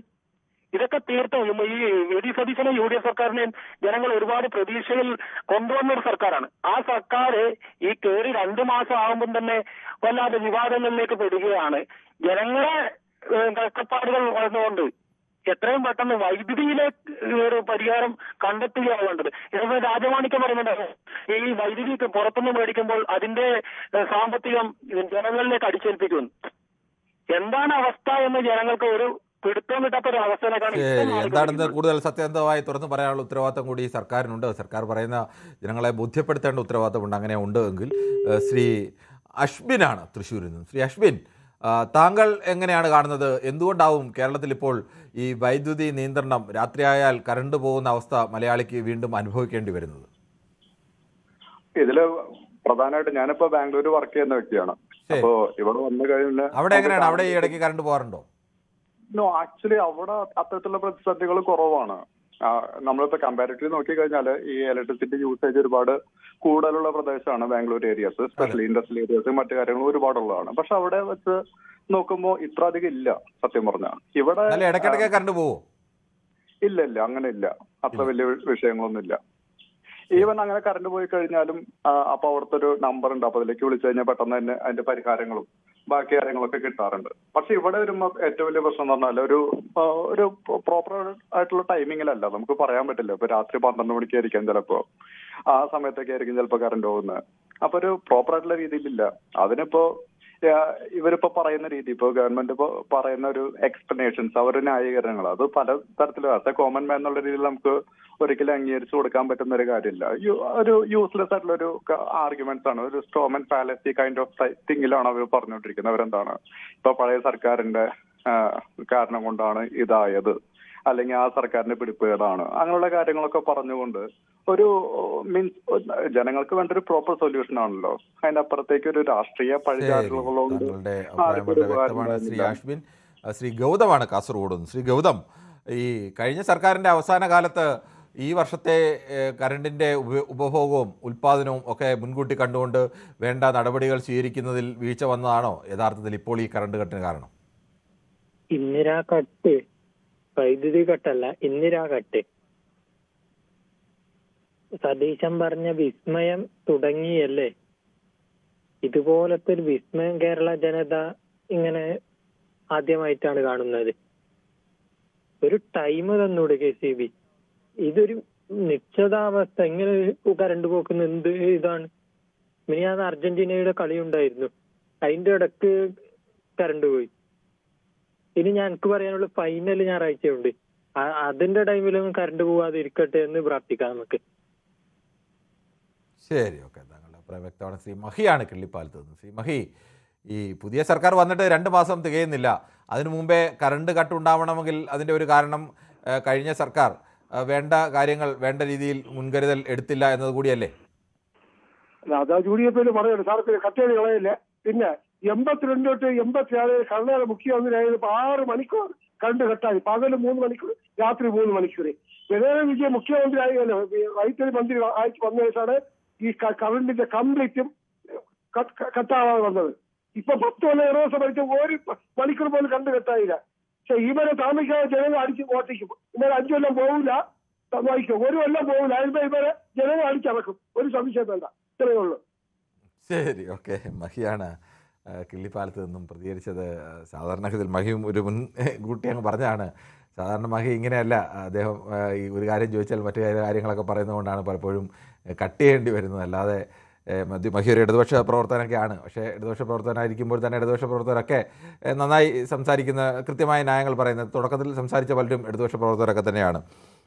ആ തരത്തിലേക്ക് എന്തായാലും മഹി ഇന്ന് നന്നായിട്ടാണ് സംസാരിച്ചത്. അതിൽ എനിക്ക് പ്രത്യേകം മഹിയെ അഭിനന്ദിക്കുകയാണ്. മഹി സാധാരണ പറഞ്ഞാൽ അങ്ങനെ കേൾക്കാതെ വീണ്ടും ചെയ്യുന്ന ഒരാളാണ്. എങ്കിലും നമ്മൾ സമയം ഒരാളെ കട്ട് ചെയ്യാറൊന്നുമില്ല, അവർക്ക് കൂടി അവസരം കൊടുക്കുകയാണ്. ഇങ്ങനെ ഈ തരത്തിലേക്ക് മാറണം. ഏതാളായാലും വിമർശനമൊക്കെ ആർക്കും വേണമെങ്കിൽ ഉന്നയിക്കാം, പക്ഷേ ആ വിഷയവുമായി ബന്ധപ്പെട്ട വിമർശനം ആയിരിക്കണം. ശ്രീ ഇബ്രാഹിം കുട്ടിയാണ് കാഞ്ഞിരപ്പള്ളിയിൽ നിന്നും. ശ്രീ ഇബ്രാഹിം കുട്ടി, താങ്കൾക്ക് എന്ത് തോന്നുന്നു? യഥാർത്ഥത്തിൽ ഈ സർക്കാർ വന്നിട്ട് 2 മാസമാകുന്നു. ആ 2 മാസമായപ്പോൾ തന്നെ പവർ കട്ട് എന്ന് പറയുന്നത് സർക്കാരിനെ സംബന്ധിച്ച് ഏറ്റവും വലിയ നാണക്കേടാണ്. അത് അവർക്ക് പരിഹരിക്കാൻ ഇപ്പോഴും കഴിയുന്നില്ല എങ്കിൽ മുൻ സർക്കാരിനെ കുറ്റപ്പെടുത്തി മാത്രം മുന്നോട്ട് പോകാൻ കഴിയുമോ? അടിസ്ഥാനപരമായ കാര്യങ്ങളാണ് ഇതിൻ്റെ അകത്തുള്ളത്. അല്ലാതെ ഇപ്പം ഇതൊരു ഷോർട്ട് ടൈമിൽ പരിഹരിക്കപ്പെടേണ്ട വിഷയമല്ല. നമ്മൾ കറണ്ട് വെളിയിൽ നിന്ന് വലിയ വിലയ്ക്ക് മേടിച്ച് അത് മെയിൻറ്റെയിൻ ചെയ്യാൻ എത്രത്തോളം പറ്റുമെന്നുള്ള കാര്യമാണ്. രണ്ടാമത് ഇപ്പം നമുക്കൊരു ഇൻഡക്ഷൻ കുക്കറിന്റെ ഉപയോഗം, നമ്മൾ ആ ഗൾഫ് യുദ്ധം വന്നു കഴിഞ്ഞപ്പോൾ ഇൻഡക്ഷൻ കുക്കറിന്റെ ഉപയോഗം കൂടി. രണ്ടാമതായിട്ട് വൈദ്യുതി വാഹനങ്ങളുടെ എണ്ണം കൂടിയിട്ടുണ്ട്, അതുകൂടി. പിന്നെ പോയിട്ട് കേരളത്തിൽ ഒരു മിഡിൽ ക്ലാസ് വലുതായിട്ട് വർദ്ധിച്ചു വരുന്നത്, ഇലക്ട്രോണിക് ഉപകരണങ്ങൾ ഉപയോഗിക്കുന്ന വലിയൊരു സമൂഹം. നമുക്കറിയാം ഇപ്പോൾ ഈ നാട്ടിൻപുറത്തെല്ലാം ഇലക്ട്രോണിക് ഉൽപ്പന്നങ്ങൾ വിൽക്കുന്നുണ്ട്. അപ്പൊ ഇതെല്ലാം വലിയ കൺസംഷൻ ഉണ്ടാക്കുന്ന കാര്യങ്ങളാണ്. അപ്പൊ നമുക്കിത് ശാശ്വത പരിഹാരം എന്ന് പറഞ്ഞു കഴിഞ്ഞാൽ ഒന്നാമത് ഈ ചാനലുകാരെ തന്നെ കുറ്റം പറയേണ്ടിയിരിക്കുന്നു. അപ്പൊ എന്തെങ്കിലും ഒരു പദ്ധതി, ഇപ്പൊ നമുക്കറിയാം ഇവിടെ ആതിരപ്പള്ളി വാഴച്ചാൽ, ആ പദ്ധതിയൊക്കെ വന്നു കഴിഞ്ഞാൽ നമുക്കറിയാം ഇവിടെ നല്ല രീതിയിൽ വൈദ്യുതി ഉൽപാദനം കൂട്ടാവുന്ന ഒരു പദ്ധതിയാണ്. പക്ഷെ അതിൻ്റെ അകത്ത് കഴിഞ്ഞ് CPI ആണ് അതിന്റെ ഏറ്റവും എതിർത്ത പ്രസ്ഥാനം എന്ന് പറയുന്നത്. അപ്പൊ നമുക്ക് അടിസ്ഥാനപരമായ ഇൻഫ്രാസ്ട്രക്ചർ ഡെവലപ്മെന്റ് ഇല്ലാതെ ഈ കാര്യങ്ങൾ മുന്നോട്ട് പോവുകയില്ല. അതൊരു നമുക്ക് ഈ ഇരുട്ടോട് ഓട്ടയടിക്കുന്ന പരിപാടിയിൽ പറ്റുകയില്ല. നമുക്കറിയാം ഇടുക്കി ജില്ലയൊക്കെ ഇടുക്കി പദ്ധതിയൊക്കെ വന്നു കഴിഞ്ഞപ്പോൾ ഇതുപോലെ വാർത്താമാധ്യമങ്ങളൊക്കെ പ്രശ്നം ഉണ്ടാക്കുന്ന ആ പദ്ധതി വരികയില്ലായിരുന്നു ഒരിക്കലും, അറിയാമല്ലോ. അന്നൊക്കെ അത് അങ്ങ് വന്നുപോയി. ഇത്രയും പിന്നെ ചാനലിലെ കുറ്റം പറയുകയല്ല. ഞാനൊരു സംശയം ചോദിച്ചോട്ടെ. ഈ വാർത്താ മാധ്യമങ്ങൾ റിപ്പോർട്ട് ചെയ്യുന്ന വാർത്താമാധ്യമങ്ങൾ ഒരു ദിവസം തീരുമാനിച്ച് ഇവിടെ ഈ പദ്ധതി വേണ്ട അല്ലെങ്കിൽ ഈ പദ്ധതി വേണം എന്ന് പറഞ്ഞ് റിപ്പോർട്ട് ചെയ്യുന്നതല്ലോ. കേരളത്തിലെ ഏതെങ്കിലും രാഷ്ട്രീയ പാർട്ടികൾ അല്ലെങ്കിൽ സംഘടനകളൊക്കെ ഇതിനെതിരായ രംഗത്ത് വരുമ്പോൾ അത് വാർത്ത നൽകുക എന്നുള്ളത് മാധ്യമങ്ങളുടെ കൂടി ഉത്തരവാദിത്തമല്ലേ? മാധ്യമ ധർമ്മമാണ്. അല്ല, ഞാനത് അങ്ങനെ ആ അർത്ഥത്തിലല്ല പറഞ്ഞത്. ഞാൻ പറഞ്ഞൊരു അടിസ്ഥാന വിഷയത്തിലോട്ട്. പിന്നെ നമുക്ക് ചെയ്യാൻ പറ്റുന്നത് ഈ പമ്പ്ഡ് സ്റ്റോറേജ്. ഇപ്പൊ ഇതിന്റെ അകത്ത് ഇപ്പൊ ഞാനൊക്കെ സോളാർ ഉപയോഗിക്കുന്ന ആളുകൊണ്ടാണ്. നമുക്കറിയാം പകല് ഇപ്പൊ നമ്മുടെ വീട്ടിൽ തന്നെ ഏകദേശം 16 യൂണിറ്റ് വൈദ്യുതി ഉണ്ടാക്കാൻ പറ്റുന്നുണ്ട്, ചെറിയൊരു 10 റൂമിന്റെ മേളിൽ. അപ്പം ഇത് ഉപയോഗിച്ചുകൊണ്ട് ഇപ്പം ഗവൺമെന്റ് വലിയ തോതിൽ ഇപ്പം മൂലമറ്റം പദ്ധതി എന്ന് വന്ന് നമ്മുടെ ഇടുക്കിയിലെ മൂലമറ്റം പദ്ധതി ഉണ്ടല്ലോ, അതിന്റെ വന്ന് നമ്മുടെ മുട്ടത്താണുള്ളത്, അതിന്റെ വെള്ളമെല്ലാം വന്ന് വീഴുന്നത്. അവിടെ പിന്നെ ചെറിയൊരു ഡാമൊക്കെ ഉണ്ട്. അപ്പൊ അവിടെ നിന്നൊക്കെ ഇതുപോലെ ഈ സോളാർ പദ്ധതി ഉപയോഗിച്ചുകൊണ്ട് ഈ പിന്നെ പമ്പ്ഡ് സ്റ്റോറേജ്, ഈ വെള്ളം മേളിലേക്ക്, അതായത് ഇടുക്കി ഡാമിലേക്ക് തന്നെ തിരിച്ചു പമ്പ് ചെയ്ത് കഴിഞ്ഞാൽ ഈ വേനൽക്കാലത്താണ് ഏറ്റവും കൂടുതൽ പ്രശ്നം വരുന്നത്. അതേസമയം ചൂട് ഈ സീസണിൽ നല്ല വൈദ്യുതി ഉൽപ്പാദിപ്പിക്കാൻ പറ്റിയ സമയമാണ് വേനൽക്കാലം. അപ്പോൾ അതായത് ഇലക്ട്രിക് വൈദ്യുതിയെ നമുക്ക് എന്താ പറയുന്നത് പമ്പ്ഡ് സ്റ്റോറേജിലേക്ക് മാറ്റുന്ന രീതിയിലുള്ള ഒരു സംവിധാനം, പമ്പിംഗ് സ്റ്റേഷൻ വന്നു കഴിഞ്ഞു കഴിഞ്ഞാൽ നമുക്കിത് വലിയ കുഴപ്പമില്ലാതെ നിലവിലുള്ള ഡാമുകളൊക്കെ മതി. ആ ഡാമിലേക്ക് ഈ വെള്ളം നഷ്ടപ്പെടാതെ തന്നെ തിരിച്ച് പമ്പ് ചെയ്ത് അതിന് ഈ സോളാർ പവർ ഉപയോഗിക്കുകയും ചെയ്യാം. ഇഷ്ടംപോലെ വൈദ്യുതി ഉണ്ട് നമുക്ക്. പകൽ സമയത്ത് ഇപ്പം വൈദ്യുതി കുറവില്ലെന്നാണ് പറയുന്നത്. രാത്രി കാലത്താണ് നമ്മുടെ കൺസംഷൻ. എന്നാലും ജോലിക്കാരാണ്, എല്ലാവരും ജോലിക്കാർ വൈകിട്ട് വന്നു കഴിഞ്ഞ്, പ്രത്യേകിച്ച് ഇപ്പം ഈ ലോകകപ്പിന്റെ സമയമാണ്, അതുപോലെ തന്നെ ഇലക്ട്രിക് വാഹനങ്ങൾ വൈകിട്ടാണ് ചാർജ് ചെയ്യുന്നത്, AC ഉപയോഗിക്കുന്നു, അതുപോലെ തന്നെ ഇൻഡക്ഷൻ കുക്കർ ഉപയോഗിക്കുന്നു. ഇതെല്ലാം കൂടെ വരുമ്പോഴാണ് ഈ പീക്ക് ലോഡ് ടൈമാണ് ഈ പ്രശ്നങ്ങൾ ഉണ്ടാക്കുന്നത്. അപ്പൊ ഈ വേറൊരിതുണ്ട്, പീക്ക് ലോഡ് പ്രൈസിംഗ് എന്ന് പറഞ്ഞൊരു സംവിധാനം. എനിക്കൊന്നും ഇപ്പൊ ഇവിടെ ഉണ്ടോന്ന് അറിയില്ല. പീക്ക് ലോഡില് വൈദ്യുതിക്ക് കൂടുതൽ പ്രൈസ് ഉള്ള മീറ്ററാണ്, അതാണോന്ന് അറിയില്ല ഇപ്പോൾ. അങ്ങനെ ഉണ്ടെങ്കിൽ നമുക്ക് പല ആൾക്കാരും ഈ പകൽ സമയത്തേക്ക് തുണി തേക്കുക അതുപോലുള്ള കാര്യങ്ങളിലേക്ക് പല സമയത്തേക്ക് മാറ്റുകയും അങ്ങനെയുള്ള ഈ പീക്ക് ലോഡിൽ പ്രശ്നം ഉണ്ടാകാതിരിക്കും. അപ്പൊ ഇത് കുറച്ചുകൂടി ശാസ്ത്രീയമായിട്ട് ഈ കാര്യങ്ങൾ ചിന്തിച്ച് നടപ്പാക്കി കഴിഞ്ഞാൽ വിവാദങ്ങൾ കൊണ്ട് കാര്യമില്ല കേട്ടോ. വിവാദങ്ങൾ കൊണ്ട് നമുക്ക് ഒരു യൂണിറ്റ് വൈദ്യുതി പോലും ഉണ്ടാകില്ല. ഇപ്പൊ 600 മെഗാവാട്ടിന്റെ കുറവെന്നാണ് പറയുന്നത്. അത് ഇനിയും കൂടും. 600 1000 ആകും, 1500 ആകും. കാരണം ഇതുപോലെ വൈദ്യുതി ഉപയോഗം കൂടിക്കൊണ്ടിരിക്കുന്ന ഒരു സംസ്ഥാനമാണ് കേരളം. അത് കുറയുകയില്ല. അതായത് കുറ്റം പറഞ്ഞിട്ട് കാര്യമില്ല. ആരെങ്കിലും നമ്മുടെ സൗകര്യങ്ങൾ കുറയ്ക്കുകയല്ലോ. അപ്പൊ ഇതാണ് ഇതിന്റെ അടിസ്ഥാന വിഷയങ്ങൾ. അപ്പൊ അടിസ്ഥാന വിഷയത്തിലേക്ക് രാഷ്ട്രീയ പാർട്ടികൾ അതുപോലെ ശ്രീ ബാലനാണ് പാലക്കാട് നിന്ന്. ശ്രീ ബാലൻ, താങ്കൾക്ക് എന്ത് തോന്നുന്നു? ഇപ്പോഴത്തെ ഈ പ്രതിസന്ധി കാരണം യഥാർത്ഥത്തിൽ ഈ സർക്കാരാണോ അതോ മുൻ സർക്കാരാണോ? നമസ്കാരം കിരൺ ഭായ്. നമസ്കാരമുണ്ട്. ഈ സർക്കാരാണെന്ന് വെച്ചാൽ ഈ സർക്കാരും പ്രതിസന്ധിക്ക് ഒരു കാരണമാണ്, മുൻ സർക്കാരും ഒരു കാരണമാണ്, വൈദ്യുതി ഉപയോഗിക്കുന്ന ഞാനും ഒരു കാരണക്കാരനാണ്. കാരണം എന്താ വെച്ച് കഴിഞ്ഞാൽ ഒരു ഇന്ത്യയിൽ ഏറ്റവും കൂടുതൽ വൈദ്യുതി ലാവിഷായിട്ട് ഉപയോഗിക്കുന്ന ഒരു സംസ്ഥാനമാണ് നമ്മുടെ. കാരണം വെച്ചാൽ നമുക്ക് അതിന് കുറച്ചൊരു സാമ്പത്തികമായ ഒരു കാഴ്ചപ്പാടിൽ കൂടെ പല രീതിയിൽ എസിയോ അല്ലെങ്കിൽ ആധുനിക രീതിയിലുള്ള ഇലക്ട്രോണിക്സ് ഉപകരണങ്ങൾ ഉപയോഗിക്കുന്നതിന്റെ ഭാഗമായിട്ട് ലാവിഷായിട്ട് ഉപയോഗിക്കുന്നതിന്റെ ഭാഗമായിട്ട് വരുന്നുണ്ട്. പിന്നെ ഇതിന്റെ പ്രശ്നം എന്താണെന്ന് വെച്ചിട്ടുണ്ടെങ്കിൽ ഈ ചൂട് അതൊരു ഘടകമാണ്. അപ്പൊ ഇന്നലെ ഇവിടുത്തെ കർക്കിടക സംക്രമം എന്നാണ് ഇപ്പൊ ഇന്നലെ പറയുന്ന ദിവസം. ഈ ദിവസമൊക്കെ മഴ തോരാതെ പെയ്യുന്നൊരു മഴ. ആ സമയത്ത് കയറി മഴയില്ല. മഴ കുറച്ച് ദിവസമായിട്ട് മഴയില്ല. മഴ വളരെ കുറഞ്ഞു പോയി. മാത്രമല്ല ഈ മഴക്കിടയിൽ എന്റെ ഓർമ്മയിൽ ഇങ്ങനെ മഴക്കിടയിൽ ഇത്രയും ചൂടുണ്ടായില്ല. ഒരു ഏപ്രിൽ മെയ് മാസം ചൂടില്ലെങ്കിൽ പോലും അത്യാവശ്യം ചൂടുണ്ട്. ഈ സമയത്ത് പോലും ഫാനിലാണ്ട് ഉപയോഗം ധാരാളം കൂടിയിട്ടുണ്ട്. ഇത് കുറച്ചിപ്പോ 2 മാസം കൊണ്ട് ഇവരുണ്ടാക്കി തീർത്താന്ന് വെച്ചാൽ കുറച്ച് മന്ത്രിസഭമാരുള്ളൂ. ഈ ഉദ്യോഗസ്ഥന്മാര് രാജമാണിക്കത്തെ ആൾക്കാരൊക്കെ അവിടെ ഇരിക്കുന്നുണ്ട്. ഇവർക്ക് കുറച്ചൊക്കെ ഒരു ദീർഘവർഷത്തോളം കുട്ടി കണ്ടുകൊണ്ട് കാര്യങ്ങൾ ചെയ്യാൻ പായിരുന്നു. പിന്നെ ഇതിൽ രാഷ്ട്രീയം കാണുന്ന വെച്ചിട്ടുണ്ടെങ്കിൽ ഇത് മുഴുവൻ രാഷ്ട്രീയമായിട്ട് പരിഹരിക്കേണ്ട കാര്യമില്ലെന്ന്. നമ്മുടെ ഉപയോഗം കൂടുന്നിടത്ത് ഈ ഉപയോഗം കൂടുന്നതിന് വെച്ചാൽ ഇങ്ങനെ പരിഹരിക്കാൻ പറ്റുന്ന വെച്ചിട്ടുണ്ടെങ്കിൽ പല മാർഗങ്ങളാണ് ഇപ്പൊ ഇതിനകത്തുള്ളത്. ഈ ജലവൈദ്യുതി പദ്ധതി ഒന്നിപ്പോ ഈ ആഗോള താപനത്തിന്റെ ഭാഗമായിട്ട് നമുക്കതിനെ പ്രതീക്ഷിക്കാൻ പറ്റില്ല. താപവൈദ്യുതി അതും പ്രശ്നമാണ്. അതും പോയി പറഞ്ഞ മാതിരി അന്തരീക്ഷ മലിനീകരണം ഉണ്ട്, കൽക്കരി കിട്ടാത്ത പ്രശ്നം, ആണവ നില അത് അതിലേറെ പ്രശ്നമാണ്. ഒരു ജനസാന്ദ്രത കൂടിയ സംസ്ഥാനത്ത് നമുക്ക് അത് അപകട ഭീഷണി ഉയർത്തുമ്പോൾ അതും പറ്റില്ല. ഇവിടെ ചെയ്യാൻ കഴിയുന്നത് ഈ കാറ്റിൽ നിന്ന് വൈദ്യുതി ഉണ്ടാക്കുക, അതല്ലെങ്കിൽ സോളാർ വലിയൊരു സാധ്യതയാണ്. അതെന്നേ ഇവർ പറയുന്ന പോലെ. പക്ഷേ ഈ സോളാർ വൈദ്യുതി ഉൽപ്പാദിപ്പിക്കുമ്പോഴും അത് സ്റ്റോർ ചെയ്ത് വെച്ച് പിന്നീടത്തേക്ക് ഉപയോഗിക്കാനുള്ള സംവിധാനം നമ്മുടെ ഇവിടെ ഇല്ലല്ലോ. ട്രാൻസ്ഫോമറുകളിലൊക്കെ കപ്പാസിറ്റി കൂട്ടേണ്ടി വരുന്നത് അതിന് മാത്രം ആശ്രയിക്കണം എന്നല്ല ഞാൻ പറഞ്ഞത്. ഫുള്ളായി സോളാറിലേക്ക് പോകുന്ന KSB കൂട്ടേണ്ടി വരും. ഫുള്ളായിട്ട് ചെയ്യണം എന്നല്ല ഞാൻ പറഞ്ഞത്. ഇത് പല സ്രോതസ്സുകളിലൂടെ സംഘടിപ്പിച്ചിട്ടുണ്ടെങ്കിൽ മുന്നോട്ട് പോകാൻ കഴിയുള്ളൂ. ഇനിയിപ്പോ ഒരു വീട്ടിലായിക്കോട്ടെ, എന്റെ വീട്ടിലായിക്കോട്ടെ, ഞാൻ ചോദിച്ചിട്ട് ഒരു 3 കിലോ വാട്ടിന്റെ ഒരു സോളാർ പാനൽ വിൽക്കുകയാണെങ്കിൽ 1.38 1.40 റേറ്റ് വരുന്നത്. ഒരു 78-80% സർക്കാർ സബ്സിഡി കൊടുക്കുന്നുണ്ട്. ഒരു സാധാരണക്കാരന് പോലും വേണമെങ്കിലും ഒരു ലോട്ടറി എടുക്കുന്ന കാശ് അല്ലെങ്കിൽ കള്ളുടിക്കുന്ന കാശ് 3-ൽ നിന്ന് മാറ്റി വെച്ചാൽ ഒരു 3 കിലോ വാട്ടിന്റെ സോളാർ പാനൽ വെക്കുക, മോട്ടറോ AC വരെ അതിനകത്ത് വർക്ക് ചെയ്യാൻ പറ്റും. ഞാൻ ആധികാരികമായിട്ട് പറയുന്നത് ഞാനൊക്കെ അറിയുന്ന ആളാണ് പറയുന്ന കാര്യം. അപ്പൊ ഇത് മുഴുവൻ രാഷ്ട്രീയമായിട്ട് കാണേണ്ട ആവശ്യമില്ല. പിന്നെ ഇവിടെ പ്രതിപക്ഷ നേതാവ് പറഞ്ഞു നോക്കണ്ട, 10 വർഷം ഇവിടെ കട്ട് എന്ന് പേരെ ഇല്ലാതിരുന്നുള്ള 10 മിനിറ്റ് 15 മിനിറ്റ് ആയിട്ട് പല തവണ കറണ്ട് പോയിരുന്നു, വോൾട്ടേജും കുറഞ്ഞിരുന്നു. സാങ്കേതികമായിട്ട് കട്ട് ചെയ്തില്ല. ഇവർക്കിപ്പോ ചെയ്യാൻ കഴിയുന്ന പ്രഖ്യാപിച്ചിട്ട് ചെയ്യാം. 1 മണിക്കൂർ 2 മണിക്കൂർ ടൈം കൊടുത്തിട്ട് ആ ടൈം നമ്മൾ ആളുകൾക്ക് കണക്കാക്കി നിൽക്കാമല്ലോ. അത് ചെയ്യുന്നില്ല. എപ്പോ വേണമെങ്കിൽ പോകുമ്പോൾ എപ്പോ വേണമെങ്കിൽ വരാം. ആ കാഴ്ചപ്പാട് മാറി. ഞങ്ങൾ 1 മണിക്കൂർ ഉച്ചയ്ക്കുണ്ട്, 1 മണിക്കൂർ ഉച്ചയ്ക്ക് തീരുമാനിച്ച് കട്ട് ചെയ്താൽ കുറെ ജനങ്ങൾക്ക് അതിന്റെ ഉപദ്രവം കിട്ടും. അപ്പൊ ശരി ഭായി. ശരി, താങ്കളുടെ അഭിപ്രായം വ്യക്തമാണ്. ശ്രീ കൊച്ചാപ്പു ആണ് ചാലക്കുടിയിൽ നിന്ന്. ശ്രീ കൊച്ചാപ്പു, താങ്കൾക്ക് എന്താണ് തോന്നുന്നത്? എന്തുകൊണ്ടായിരിക്കും കേരളത്തിൽ ഇപ്പോൾ ഈ വൈദ്യുതി പ്രതിസന്ധി ഉണ്ടാവുന്നത്? ഇപ്പൊ പ്രതിസന്ധി ഇപ്പൊ പറഞ്ഞ നേരത്തെ തന്നെ എല്ലായിടത്തും എല്ലാ പ്രാവശ്യം ഇപ്പൊ 2 മാസം മുന്നേ LDF ഉള്ളപ്പോ ഇത്രയും വലിയ കട്ടിങ് ഉണ്ടായിരുന്നില്ല. പിന്നെ 2 മാസം കൊണ്ട് ഇപ്പൊ കട്ടിങ് വന്നു എന്നുള്ള ഒരു പരാതിയില്ല. ലൈറ്റ് കറണ്ട് ചാർജ് ഉപയോഗങ്ങൾ കാര്യങ്ങൾ എന്തെങ്കിലുമൊക്കെ ഉണ്ടാവും, എന്തെങ്കിലും ആവട്ടെ. നമുക്ക് ഈ രാത്രിയിൽ ഈ 2 സമയങ്ങളിൽ കട്ടാവുന്ന 7 മണിക്കോ 8 മണിക്കോ കട്ടാവുന്നത് കിടന്നുറങ്ങാനും ഇരിക്കാനും പറ്റാത്ത സമയത്താണ് ഈ കട്ടാവുന്നത്. ചൂട് എടുത്തിട്ട് അപ്പൊ അത് പകല് സമയങ്ങളിലെ ഏതെങ്കിലും ഒരു സമയത്ത് ആക്കാണെന്നുണ്ടെങ്കിൽ രാവിലെ പകലല്ല, നമുക്ക് കറണ്ട് തന്നെ ആവശ്യം വരുന്നത് രാത്രിയിലാണ് നമ്മുടെ കറണ്ട് തികയാത്ത. അപ്പം പകല് കട്ട് ചെയ്തുകൊണ്ട് കാര്യമില്ലല്ലോ.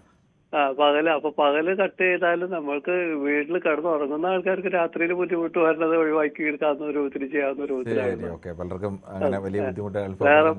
ശ്രീ അനിയൻകുട്ടനാണ് പത്തനംതിട്ട. അനിയൻകുട്ടൻ, ഈ നിങ്ങളുടെ സർക്കാർ വന്നതിന് ശേഷം ആളുകളെ കറണ്ട് കട്ട് കുട്ടികൾക്ക് അറിയില്ല, അതുകൊണ്ട് അവരെ പരിചയപ്പെടുത്താൻ വേണ്ടിയാണ് നിങ്ങൾ കറണ്ട് കട്ട് ചെയ്യുന്നതെന്നാണ് നിങ്ങളെ പരിഹാസപൂർവ്വമൊക്കെ ആളുകൾ പറയുന്നത്.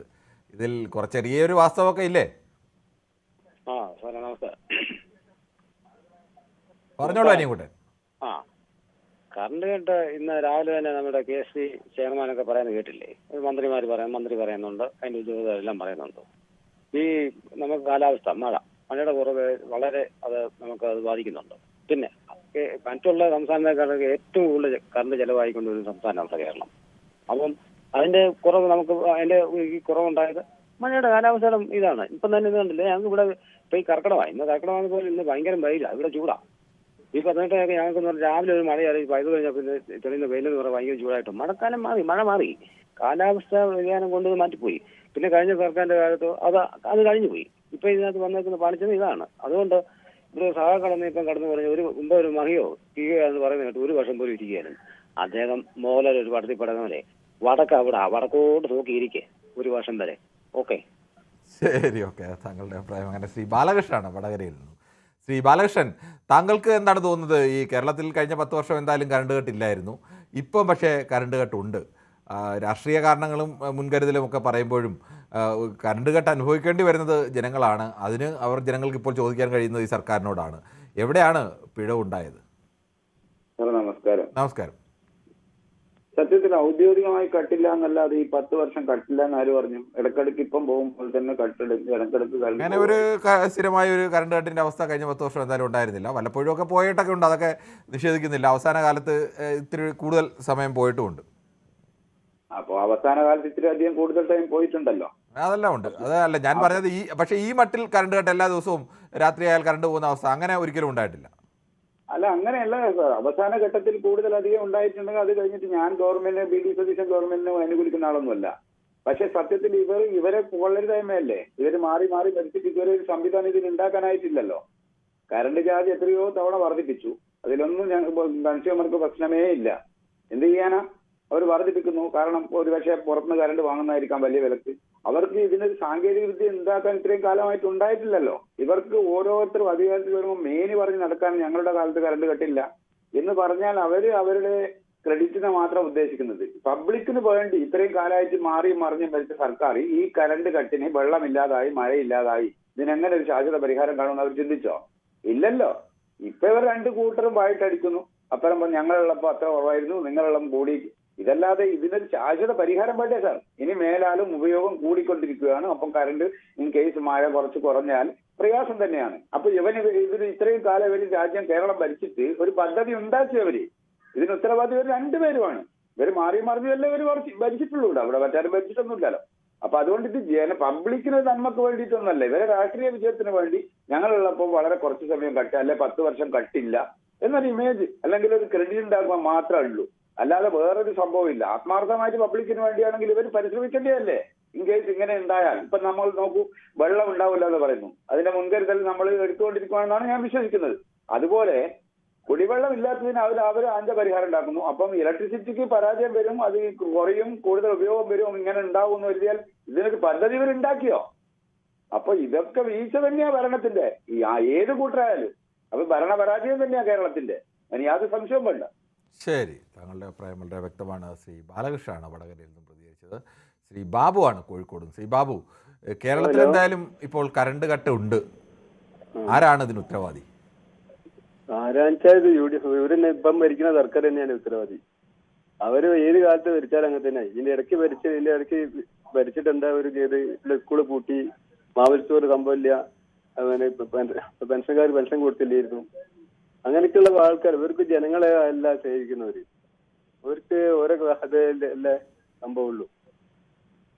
ഇപ്പൊ ഇത് തന്നെ ഈ കറണ്ട് കട്ട് തന്നെ ഇപ്പൊ ഇതിന്റെ ഇടയ്ക്ക് ഈ LDF സർക്കാരിന്റെ ലാസ്റ്റ് ഇതില് കറണ്ട് കട്ട് വന്നപ്പോ ഭയങ്കര പ്രശ്നങ്ങളല്ലേ? എല്ലാ മാധ്യമങ്ങളും എല്ലാവരും ഭയങ്കര പ്രശ്നങ്ങളെ പറഞ്ഞത്. ഇപ്പൊ ആർക്കും പരാതിയില്ല, ഒന്നുമില്ല. നല്ല സുഖമായുള്ള ഭരണം, അതേ പറയുന്നുള്ളൂ. ശരി, ഓക്കെ. എന്തായാലും നമുക്ക് ചില യൂട്യൂബിലെ കമൻറ്റുകൾക്കുള്ളിൽ നോക്കണം. ഈ ഗോമാതാജി പറയുന്നു, ഭാരത് മാതാ കി ജയ് കിരൺ, നമസ്കാരം. അതെന്തിനാണ് ഇപ്പോൾ ഒരു ഭാരത് മാതാ കി ജയ് എന്ന് മനസ്സിലായില്ല. ഇടയ്ക്കിടയ്ക്ക് ചുമ്മാ ഒന്ന് വിളിച്ചുകൊണ്ടിരിക്കാനുള്ളത് വല്ലതും ആണോ ഇത്? അപ്പോൾ ഷിജു കിരിയത്ത് അതിന് മറുപടിയാണെന്ന് തോന്നുന്നു. നമസ്കാരം കിരൺ, സുഖമാണോ? ഇൻഗുലാബ് സിന്ദാബാദ് എന്ന് പറയുന്നു. വീണ്ടും AK കൃഷ്ണൻകുട്ടി നമസ്കാരം. ശശിധരൻപിള്ള, കഴിഞ്ഞ 10 വർഷം 1 മിനിറ്റ് പോലും കറണ്ട് കട്ടില്ലായിരുന്നു എന്നുള്ള രീതിയിലുള്ള പ്രചാരണ ശുദ്ധകളവാണ്. ഞങ്ങളുടെയൊക്കെ അനുഭവത്തിൽ പല കാരണങ്ങൾ പറഞ്ഞ് ദിവസങ്ങളും കുറേ സമയത്തേക്ക് വൈദ്യുതി മുടങ്ങിയിട്ടുണ്ട്. തുടങ്ങിയെന്നാണ് എഴുതിയത്, മുടങ്ങിയിട്ടുണ്ട്. കറണ്ട് കട്ട് ഇല്ലായിരുന്നു എന്നത് യാഥാർത്ഥ്യമാണ്. പക്ഷേ ഇടയ്ക്കിടയ്ക്ക് വൈദ്യുതി മുടങ്ങുന്ന അവസ്ഥയൊക്കെ പലപ്പോഴും പല പ്രദേശത്തും ഇടയ്ക്ക് ഉണ്ടായിട്ടുണ്ട്. പക്ഷേ ഇങ്ങനെ ഒരു പതിവായി ഈ കറണ്ട് കട്ട് എന്ന് പറയുന്നത് രാത്രിയായാൽ കറണ്ട് പോവും, അങ്ങനെ ഒരു അവസ്ഥ എന്തായാലും കഴിഞ്ഞ 10 വർഷം ഉണ്ടായിരുന്നില്ല. ആരും അങ്ങനെ ഉണ്ടായിട്ടേ ഇല്ല എന്നൊന്നും ആരും പറയുന്നില്ല. ഉണ്ടായിട്ടുണ്ട്, പല സ്ഥലങ്ങളിലും ഉണ്ടായിട്ടുണ്ട്. ചില ട്രിപ്പായി പോയതാണെന്ന് വൈദ്യുതി മന്ത്രി തന്നെ പലപ്പോഴും പറയുന്ന ഒക്കെ ഉണ്ടായിട്ടുണ്ട്. അങ്ങനെയൊക്കെ ചെറിയ രീതിയിൽ, പക്ഷേ അത് ചെറിയ അളവിലായിരുന്നു. നമ്മുടെ ദൈനംദിന ജീവിതത്തെ ബുദ്ധിമുട്ടിക്കുന്ന അവസ്ഥയിലേക്ക് കറണ്ട് കട്ടില്ലായിരുന്നു എന്നത് യാഥാർത്ഥ്യമാണ്. അത് അല്ലാതെ പൂർണ്ണമായും അത് ഉണ്ടായിരുന്നോ ഇല്ലെന്നോ ഒന്നും അല്ല ശ്രീ ശശിധരൻപിള്ള നമ്മൾ പറയുന്നത്. സദാശിവൻ നായർ പറയുന്നു, നമസ്കാരം മനു, കുറച്ചാണെങ്കിൽ കമൻറ്റുകൾ വായിക്കാൻ തുടങ്ങിയതിൽ സന്തോഷമുണ്ട് എന്ന് പറയുന്നു. കേരളത്തിൽ വേസ്റ്റ് കളയാൻ സിസ്റ്റമില്ല, വേറെ ഒരു സംസ്ഥാനത്ത് ഈ സ്ഥിതിയില്ല, എന്നിട്ടാണ് ഇന്ന് ലോക നിലവാരമുള്ള സ്റ്റേറ്റാണെന്ന് പറഞ്ഞ് നടക്കുന്നതെന്നൊക്കെ ഗോമാതാജി പറയുന്നു. ശ്രീ ഗോമാതാജി, താങ്കൾ വല്ലപ്പോഴുമൊക്കെ ഈ ഉത്തരേന്ത്യൻ സംസ്ഥാനങ്ങളിലെ തെരുവുകളിലൂടെയൊക്കെ ഒന്ന് സഞ്ചരിക്കുക, അവിടുത്തെ പ്രധാനപ്പെട്ട ചന്തകളിലൂടെയൊക്കെ ഒന്ന് പോവുക. മൂക്ക് പൊത്താതെയോ അല്ലെങ്കിൽ കാലിലും ദേഹത്തുമൊക്കെ അഴുക്ക് പറ്റാതെയോ ഒക്കെ ചെളിയില്ലാതെയൊക്കെ പോകാൻ കഴിയുന്ന അവസ്ഥ എവിടെയൊക്കെ ഉണ്ട് എന്നതുകൂടി താങ്കളൊന്ന് പരിശോധിക്കുക. മഴ കുറവായതുകൊണ്ട് തന്നെ ചിലപ്പോൾ മഴ കൊണ്ടുണ്ടാകുന്ന ചെളിയും അഴുക്കും അവിടെ കുറവായിരിക്കും. പക്ഷേ വേസ്റ്റ് പൊതുനിരത്തുകളിൽ എങ്ങും ഇല്ല എന്നൊക്കെ പറഞ്ഞാൽ അത് താങ്കൾ മറ്റ് സംസ്ഥാനങ്ങൾ അതുപോലെ സന്ദർശിക്കാത്തതിൻ്റെ കുഴപ്പമാണെന്ന് മാത്രമേ എനിക്ക് പറയാനുള്ളൂ. കേരളം മാത്രമായിരിക്കും കണ്ടത്. ഇവിടുത്തേക്ക് തന്നെ കേരളം പല സംസ്ഥാനങ്ങളും ചെല്ലുമ്പോൾ കേരളം എത്രയോ ഇപ്പോഴും ഈ പൊതുസ്ഥലങ്ങളിൽ മലമൂത്ര വിസർജനം ചെയ്യുന്ന സംസ്ഥാനങ്ങൾ ഉണ്ട്. സ്വന്തം ആ ഒരു ശീലത്തിലേക്ക് വരാത്ത ആളുകൾ വീട്ടിലിനി സർക്കാർ വെച്ച് കൊടുത്ത കക്കൂസുകൾ ഉണ്ടെങ്കിൽ പോലും അതിലേക്ക് പോകുന്ന ഒരു ശീലത്തിലേക്ക് എത്താത്ത ആളുകളുണ്ട്. ചില അവരെത്രയോ വർഷങ്ങളായി അങ്ങനെ ശീലിച്ചിട്ടില്ല.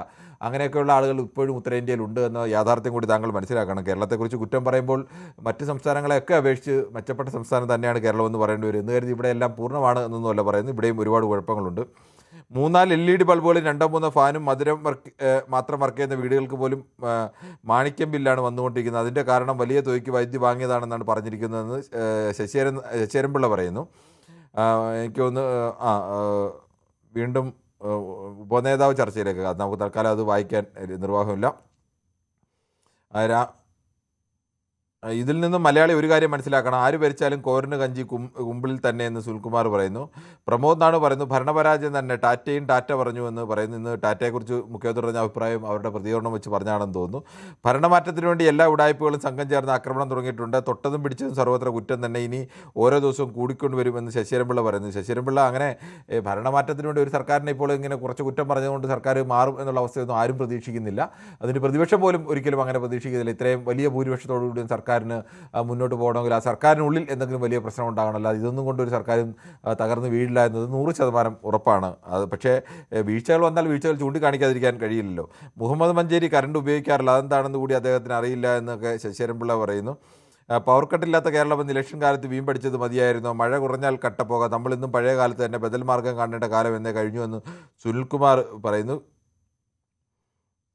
കിരണിൻ്റെ മുന്നിലുള്ള ടേബിളിൻ്റെ ഹൈറ്റ് കുറഞ്ഞു എന്ന് തോന്നുന്നു ഗോമാതാജി പറയുന്നു. ടേബിളിൻ്റെ ഹൈറ്റ് കുറഞ്ഞതല്ല, ഇന്ന് ഇരുന്നു കൊണ്ടാണ്. നമ്മുടെ സ്റ്റുഡിയോയിൽ അപ്പുറത്ത് ചില പണികൾ നടക്കുന്നതുകൊണ്ട് അടുത്ത 2ാമത്തെ സ്റ്റുഡിയോയിലേക്ക് മാറേണ്ടി വന്നു. അവിടെ നിന്നുകൊണ്ട് ചെയ്യാനുള്ള സൗകര്യമില്ല, അവിടെ ഇരുന്നു കൊണ്ടാണ് ചെയ്യേണ്ടത്. അതുകൊണ്ടാണ് വരുന്നത്. എന്തായാലും ഇത്ര സൂക്ഷ്മമായി നമ്മുടെ പൊതുവേദി ശ്രദ്ധിക്കുന്നു എന്നതിൽ ഞാൻ പ്രത്യേകമായ നന്ദി രേഖപ്പെടുന്നു. ചെറിയ മാറ്റങ്ങൾ പോലും തിരിച്ചറിയുന്നു എന്നുള്ളത് പൊതുവേദിയോടുള്ള പ്രേക്ഷകരുടെ ഒരു ശ്രദ്ധയും ജാഗ്രതയുടെയും തെളിവായി കൂടി ഞാൻ കാണുകയാണ്. തീർച്ചയായും ഓണപ്പരീക്ഷയൊക്കെ ആവാറായി. അപ്പോൾ കറണ്ട് ടൈം, ഇത് ഓണം പരീക്ഷ ടൈമൊക്കെ ആയിട്ട് കറണ്ട് പോയാൽ കുട്ടികളെ എങ്ങനെയാണ് പഠിക്കുന്നതെന്ന് ഇതിന് മറുപടി പറയണമെന്നൊക്കെയാണ് ഗൗതം പറയുന്നത്. ഞാൻ ചോദിക്കുന്നത്, ഈ KSEB ഉദ്യോഗസ്ഥന്മാരിൽ അവരെ കറണ്ട് ഫുൾ ടൈം അല്ലേ ചെയ്തിരിക്കുന്നത്, ഓഫീസ് അവർക്ക് നിയന്ത്രണം ചെയ്തു എന്നൊക്കെ പറയുന്നു. കറണ്ട് ബിൽ അടയ്ക്കുന്ന പൈസ 10 വർഷത്തേക്ക് ലോൺ അടയ്ക്കുക, ലാവിഷായി ഉപയോഗിക്കാം, 10 വർഷം കഴിഞ്ഞാൽ ഫ്രീ, 25 ഇയേഴ്സ് വാറണ്ടി എന്നൊക്കെ പറയുന്നത് എനിക്ക് കൃത്യമായി എന്താണെന്ന് മനസ്സിലായില്ല. LDF UDF തമ്മിലുള്ള വ്യത്യാസം ജനം മനസ്സിലാക്കി തുടങ്ങിയെന്നാണ് AK കൃഷ്ണൻകുട്ടി അവകാശപ്പെടുന്നത്. വീണ്ടും ഒരേ ആളുകളൊക്കെ തന്നെ പറയുന്ന കമൻറ്റ് ആയതുകൊണ്ടാണ് ഞാനത് ഒഴിവാക്കി മുന്നോട്ട്. മുരളി പറയുന്നു, കഴിഞ്ഞ സർക്കാരിൻ്റെ പ്രവർത്തനം നന്നായിരുന്നു എന്നതിനോട് യോജിക്കുന്നില്ല എന്ന് പറയുന്നു. അങ്ങനെ ജനം കൂടുതൽ പേർ യോജിക്കാതിരുന്നതുകൊണ്ടാണല്ലോ ആ സർക്കാരിനെ മാറ്റി പുതിയ സർക്കാർ അധികാരത്തിൽ വന്നത്. എന്തായാലും ഇത്തരം കുറേയേറെ കമൻറ്റുകൾ കൂടിയുണ്ട്. പ്രളയം, കോവിഡ് തുടങ്ങിയ വിഷയങ്ങൾ എല്ലാ ദിവസവും പിണറായി പത്രസമ്മേളനം നടത്തി ജനങ്ങളോട് കാര്യങ്ങൾ വിശദീകരിച്ചിരുന്നു. ഇപ്പോഴത്തെ മുഖ്യമന്ത്രി എന്തേ മിണ്ടാത്തതെന്ന് ചോദിക്കുന്നു. അങ്ങനെ പറയരുത് ശ്രീ എ കെ കൃഷ്ണൻകുട്ടി. പ്രളയവും കോവിഡും ഒക്കെ നടന്ന കാലത്ത് മുഖ്യമന്ത്രി സ്ഥിരമായി വാർത്താ സമ്മേളനം നടത്തിയിരുന്നു എന്നത് ശരിയാണ്. പക്ഷേ വി.ഡി. സതീശൻ എല്ലാ മന്ത്രിസഭാ യോഗവും കഴിഞ്ഞും കൃത്യമായി തന്നെ വാർത്താ സമ്മേളനം നടത്തി ആളുകളുടെ ചോദ്യങ്ങൾക്ക് മാധ്യമങ്ങളുടെ ചോദ്യങ്ങൾ എന്ന് പറയുമ്പോൾ അത് ജനങ്ങൾ ചോദിക്കാൻ ആഗ്രഹിക്കുന്ന ചോദ്യങ്ങളാണ്. ആ ചോദ്യങ്ങൾക്ക് ഉത്തരം നൽകുന്നുണ്ട്. അതിൽ നമ്മൾ അദ്ദേഹത്തെ കുറ്റം പറയുന്നതുകൊണ്ട് കാര്യമില്ല.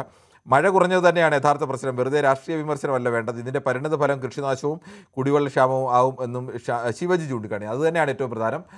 ഈ കറണ്ട് ഇല്ലാതായി കഴിഞ്ഞാൽ സ്വാഭാവികമായും അതിനുള്ള ആഫ്റ്റർ എഫക്റ്റുകൾ പല രംഗത്തുണ്ടാവാറുണ്ട്. കൃഷിയുടെ മേഖലയിലായാലും ദൈനംദിന ജീവിതത്തിലായാലും ഒക്കെ അത് ഉണ്ടാവാറുണ്ട്. നമ്മുടെ ദൈനംദിന ജീവിതത്തിലെ ചെലവടക്കം വർദ്ധിപ്പിക്കുന്ന ഒരുപാട് ഘടകങ്ങളുണ്ട്.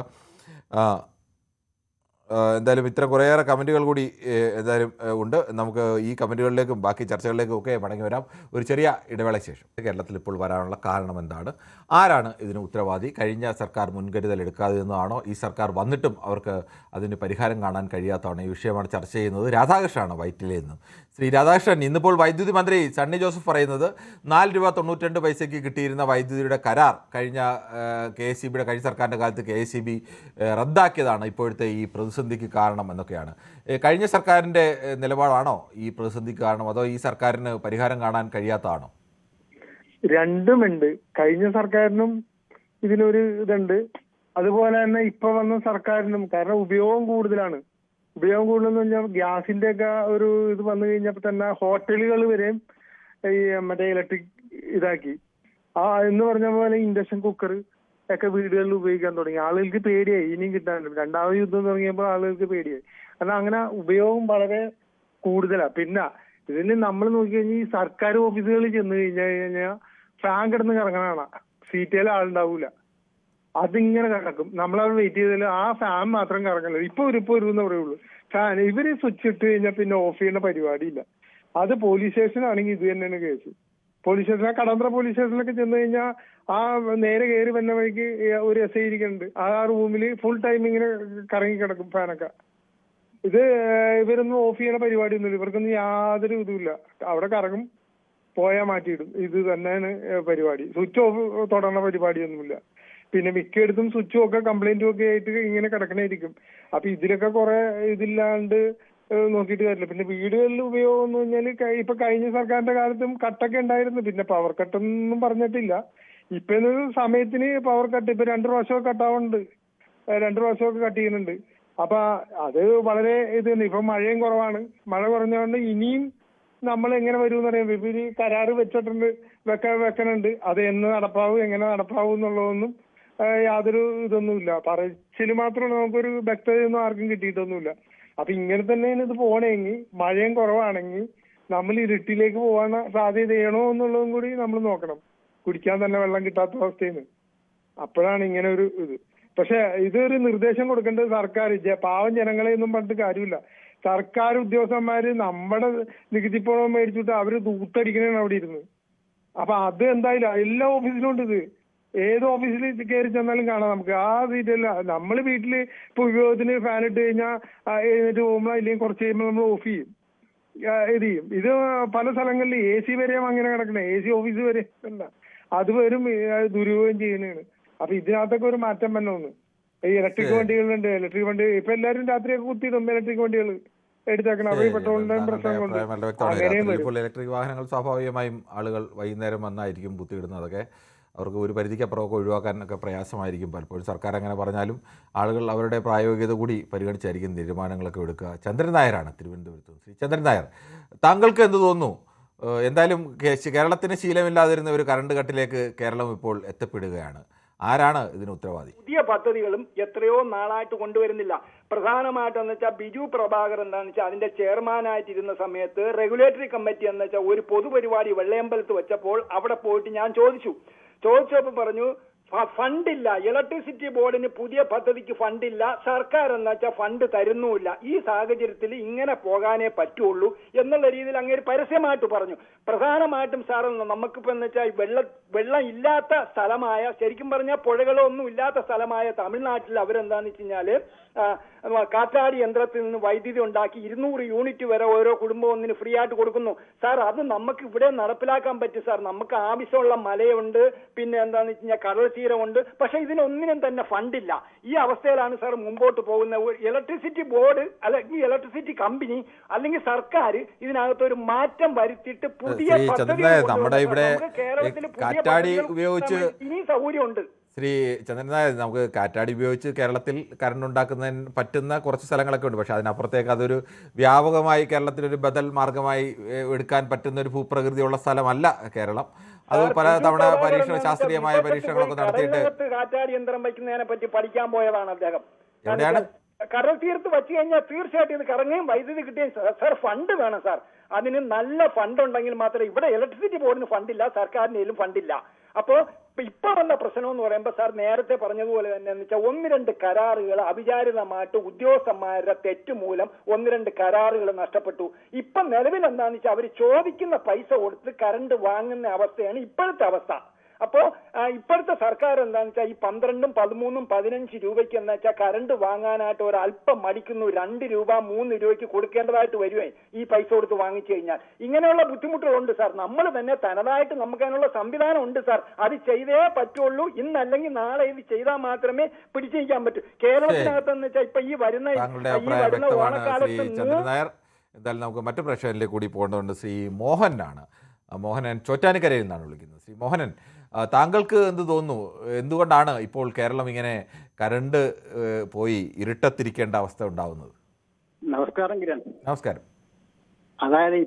അതായത് ഇപ്പോഴത്തെ സർക്കാരിന്റെയോ കഴിഞ്ഞ സർക്കാരിന്റെയോ ഒന്നും ഒരു കുഴപ്പമില്ല. അതൊക്കെ രാഷ്ട്രീയമായിട്ട് പറഞ്ഞതാണ്. ഇത് എൽനിനോ പ്രതിഭാസം നമ്മുടെ കേരളം മാത്രമല്ല, ഓൾ വേൾഡിൽ നടക്കുന്ന പ്രതിഭാസമാണ്. അതുകൊണ്ടാണ് ഇപ്പൊ ഇങ്ങനെ സംഭവിച്ചത്. പിന്നെ വേറൊരു കാര്യമുണ്ട്. നമ്മുടെ കേരളത്തിൽ ഇപ്പൊ തൽക്കാലം വൈദ്യുതി എന്തെങ്കിലുമൊക്കെ വന്നാലും ഇതൊന്നും ശാശ്വത ബദൽ പരിഹാരമൊന്നുമല്ല. ഈ കാറ്റാടി ഫാം ഒന്നും ഒരു ബദൽ പരിഹാരമേ അല്ല. ഇതിന് ഒരു സോഴ്സ് ഒന്നല്ലേ അതിരപ്പള്ളി ജലവൈദ്യുത പദ്ധതി നടപ്പാക്കുക. അതല്ല എന്നുണ്ടെങ്കിൽ ഇപ്പൊ നമ്മൾ തമിഴ്നാടിന്റെ കേരള ബോർഡിലുള്ള കൂടങ്ങളും വൈദ്യുതി ആണവ നിലയം അതിന് എന്തെങ്കിലും അണുവീരണോ അപകടം സംഭവിച്ചാൽ അതിന്റെ നല്ലൊരു ഭാഗം അപകടം കേരളം സഹിക്കണം. പക്ഷെ നമുക്ക് കറണ്ട് കിട്ടുകയില്ല. അത് അന്ന് സമരം ചെയ്ത് ആൾക്കാർ തടഞ്ഞു, ഓർക്കണില്ലേ? പിന്നെ ഇനിയിപ്പോ ആകെ ഒരു സോഴ്സ് ഞാൻ കാണുന്നല്ല ഈ മാധ്യമങ്ങൾ പറയുന്നത് കണ്ണൂർ ചീമേനിയിൽ വഴി നമുക്കൊരു ആണവ നിലയം സ്ഥാപിക്കാം, അതിനുള്ള സ്ഥല സൗകര്യങ്ങളും എല്ലാം ഉണ്ടെന്ന് പറയുന്നു. അങ്ങനെ എന്തെങ്കിലും കാര്യങ്ങളിൽ ക്രിയാത്മകമായ കാര്യങ്ങളിലേക്ക് രാഷ്ട്രീയം വിട്ട് ഇതിലേക്ക് പ്രവർത്തിച്ചാൽ മാത്രമേ ഭാവി കേരളം പ്രകാശപൂരിതമാകുള്ളൂ. ഇപ്പോൾ തൽക്കാലം ഇപ്പൊ തന്നെ കുറച്ച് പണമൊക്കെ കൂടുതൽ 10 യൂണിറ്റിന് 1 യൂണിറ്റ് 10 20 വെച്ച് കൊടുത്താലും തൽക്കാലത്ത് ഇപ്പൊ ലോകകപ്പൊക്കെ നടന്നു പോകും. പിന്നെ ഭാവിയിലേക്ക് ഈ പ്രശ്നം തീരില്ല. അഭിപ്രായം വ്യക്തമാണ്. അത് ശാശ്വതമായ പരിഹാരങ്ങൾക്ക് വേണ്ടി ദീർഘകാലാടിസ്ഥാനത്തിലുള്ള പരിഹാരങ്ങളാണ് എപ്പോഴും കാണേണ്ടത്. തൽക്കാലം എവിടുന്നെങ്കിലും അഡ്ജസ്റ്റ് ചെയ്തുകൊണ്ട് മാത്രം കേരളത്തിൻ്റെ ഭാവിയെ മുന്നോട്ട് കൊണ്ടുപോകാനായി കഴിയില്ല. വളരെ വാലിഡായ പോയിന്റാണ് അദ്ദേഹം ശ്രീ മോഹനൻ പറഞ്ഞത്. ശ്രീ നായർ ആണ് ഡൽഹിയിൽ നിന്ന്.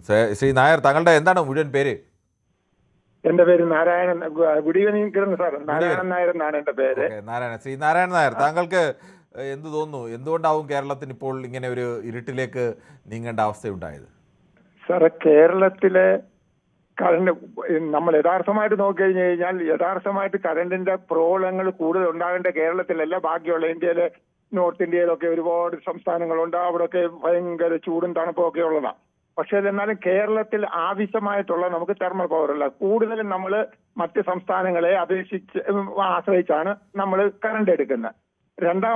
രണ്ടാമത്തെ ഒരു ഇഷ്യൂ എന്ന് പറഞ്ഞു കഴിഞ്ഞാൽ ഈ കറണ്ടിന്റെ വില നിയന്ത്രണം. കാരണം ആവശ്യമുള്ള സമയത്താണ് നമ്മൾ ഇന്ന് ആവശ്യമുണ്ടെങ്കിൽ ഇന്നാണ് കറണ്ടിന് വേണ്ടിയിട്ട് വെളിയിലുള്ള സോഴ്സിനോട് അതിനാവശ്യപ്പെടുന്നത്. അപ്പൊ അവര് പറയുന്ന റേറ്റിന് വാങ്ങണം. അപ്പൊ നമ്മുടെ ഖജനാവിന് വളരെയേറെ നഷ്ടം സംഭവിക്കും. ഒരു നിമിഷം കൊണ്ട് നമുക്ക് റേറ്റ് കൂട്ടാൻ പറ്റത്തില്ല. അപ്പൊ ഇത് വലിയ LDF ആയാലും UDF ആയാലും എല്ലാ കാലത്തും ഇത് അല്പസ്വല്പം നമ്മളൊക്കെ തന്നെ അങ്ങോട്ടോ ഇങ്ങോട്ടോ അതിനെ അഡ്ജസ്റ്റ് ചെയ്ത് കൊണ്ടുപോകണമെന്നാണ് എന്റെ ഒരു അഭിപ്രായം.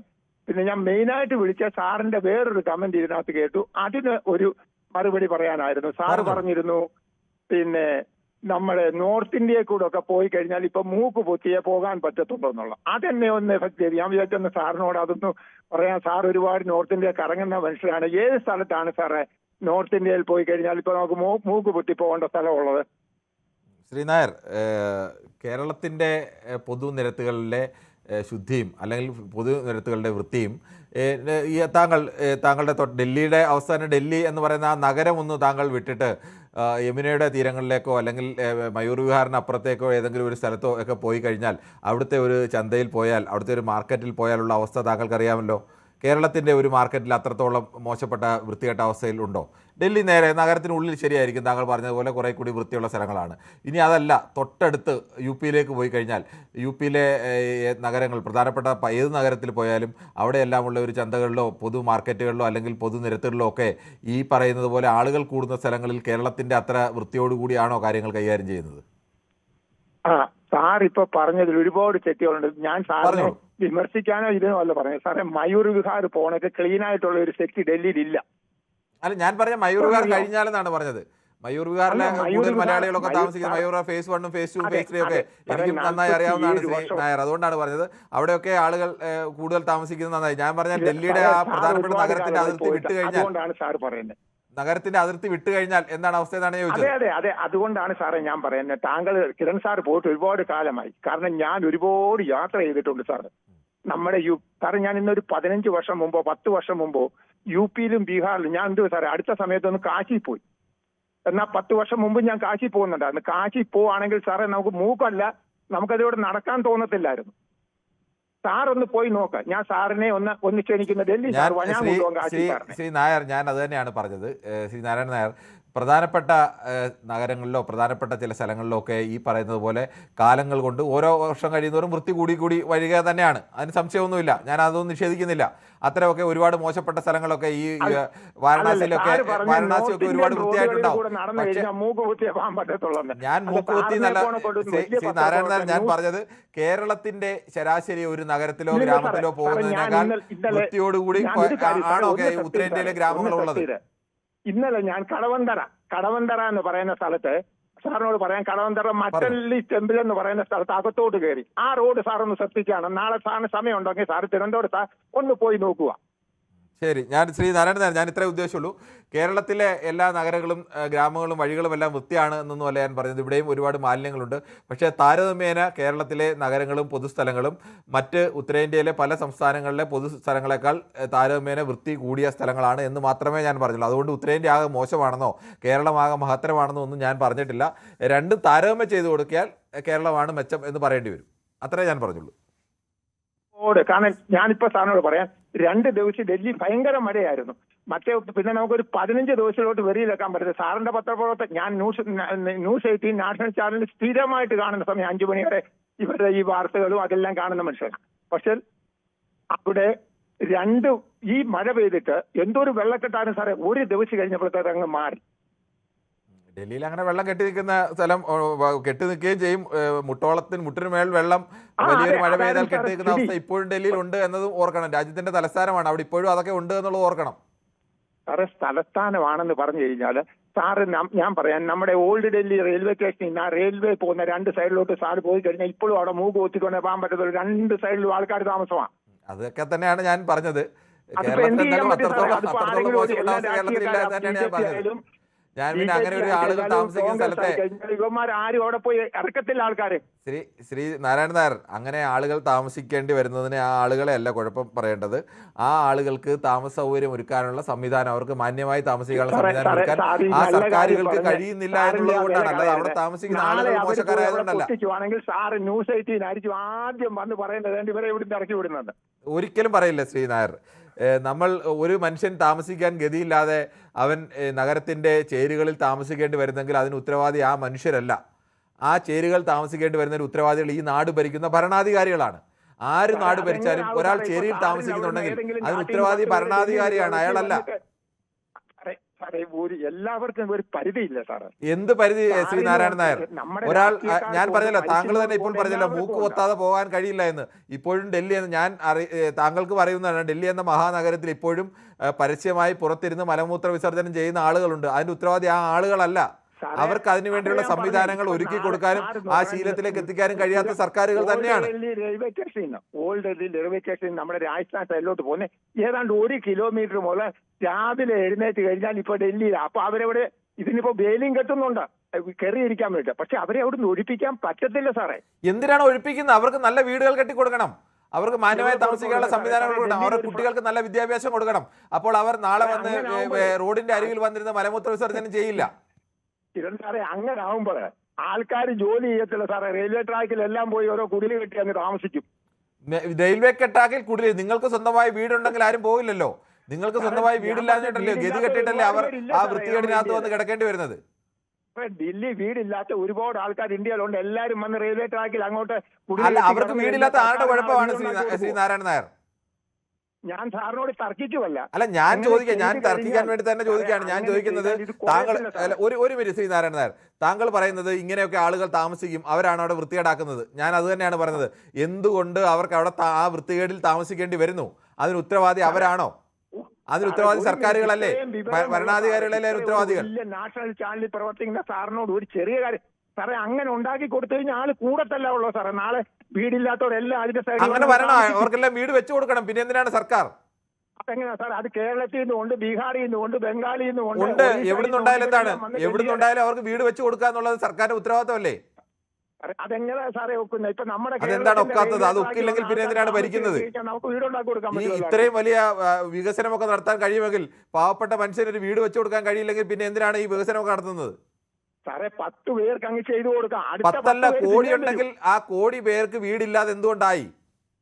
സാറേ വീടില്ലാതാകുന്നത് കേരളത്തിലില്ലേ സാറേ? വീടില്ലാതെ കേരളത്തിൽ വീടില്ലാത്ത ആകുന്നവർക്കല്ല വീട് വെച്ചു കൊടുത്തുകൊണ്ടിരിക്കുന്നത്.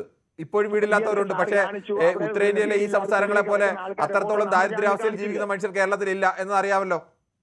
അല്ല, ആര് കാണിച്ചില്ല നമ്മുടെ ചാനലിൽ? ഇവിടെ ഒരു തിരുവനന്തപുരത്ത് ഒരാൾ കുടിലില്ലാതെ അവിടെ ശ്രീ നായർ, ഈ താങ്കൾ ഈ ഉദാഹരണം പറയുമ്പോൾ ഞാൻ പറഞ്ഞല്ലോ, താങ്കൾ താമസിച്ച ഡൽഹിയിലോ ഈ കേരളത്തിലെ ഏത് നഗരം എടുത്താലും ഡൽഹിയിൽ 1000 പേർക്ക് വീടില്ലാതെ ചേരികൾ താമസിക്കേണ്ടി വരുന്നുണ്ടെങ്കിൽ കേരളത്തിൽ 1-2 പേരായിരിക്കും. ആ വ്യത്യാസമുണ്ട്. ആ 1-2 പേരില്ല എന്നല്ല ഞാൻ പറയുന്നത്. എല്ലായിടത്തും ഉണ്ട് സാറേ. എല്ലായിടത്തും ഉണ്ടെന്ന് വെച്ചാൽ അതിന്റെ ഉത്തരവാദി ആരാണ്? സാറേ ഡൽഹിയും ബോംബെ പോണൊക്കെ ഉള്ള സ്ഥലത്തൊക്കെ ആൾക്കാർ അവിടുത്തുകാരല്ല സാറേ ഈ വരുന്നത്. എവിടുത്തുകാരായാലെന്താ, ഇന്ത്യക്കാരല്ലേ? അപ്പൊ കേരളത്തിൽ നിന്ന് പോകുന്നവർക്ക് അവിടെ ചെന്ന് കഴിഞ്ഞാൽ വീട് വെച്ച് കൊടുക്കണമെന്നാ സാർ? എവിടെയായാലും അവർക്ക് വീട് കൊടുക്കണം, താമസിക്കാൻ അന്തസ്സായ സ്ഥലം കൊടുക്കണം. അപ്പൊ അങ്ങനെ ആവുമ്പോ ആൾക്കാരെല്ലാം ഉപയോഗിച്ച് അങ്ങോട്ടങ്ങ് പോകത്തല്ല ഉള്ളത്. പോകട്ടെ, ഇവിടെ മെച്ചപ്പെട്ട സൗകര്യം ഉണ്ടെങ്കിൽ ഇവിടെ നിൽക്കും, അവിടെ സൗകര്യം ഉണ്ടെങ്കിൽ അങ്ങോട്ട് പോകും.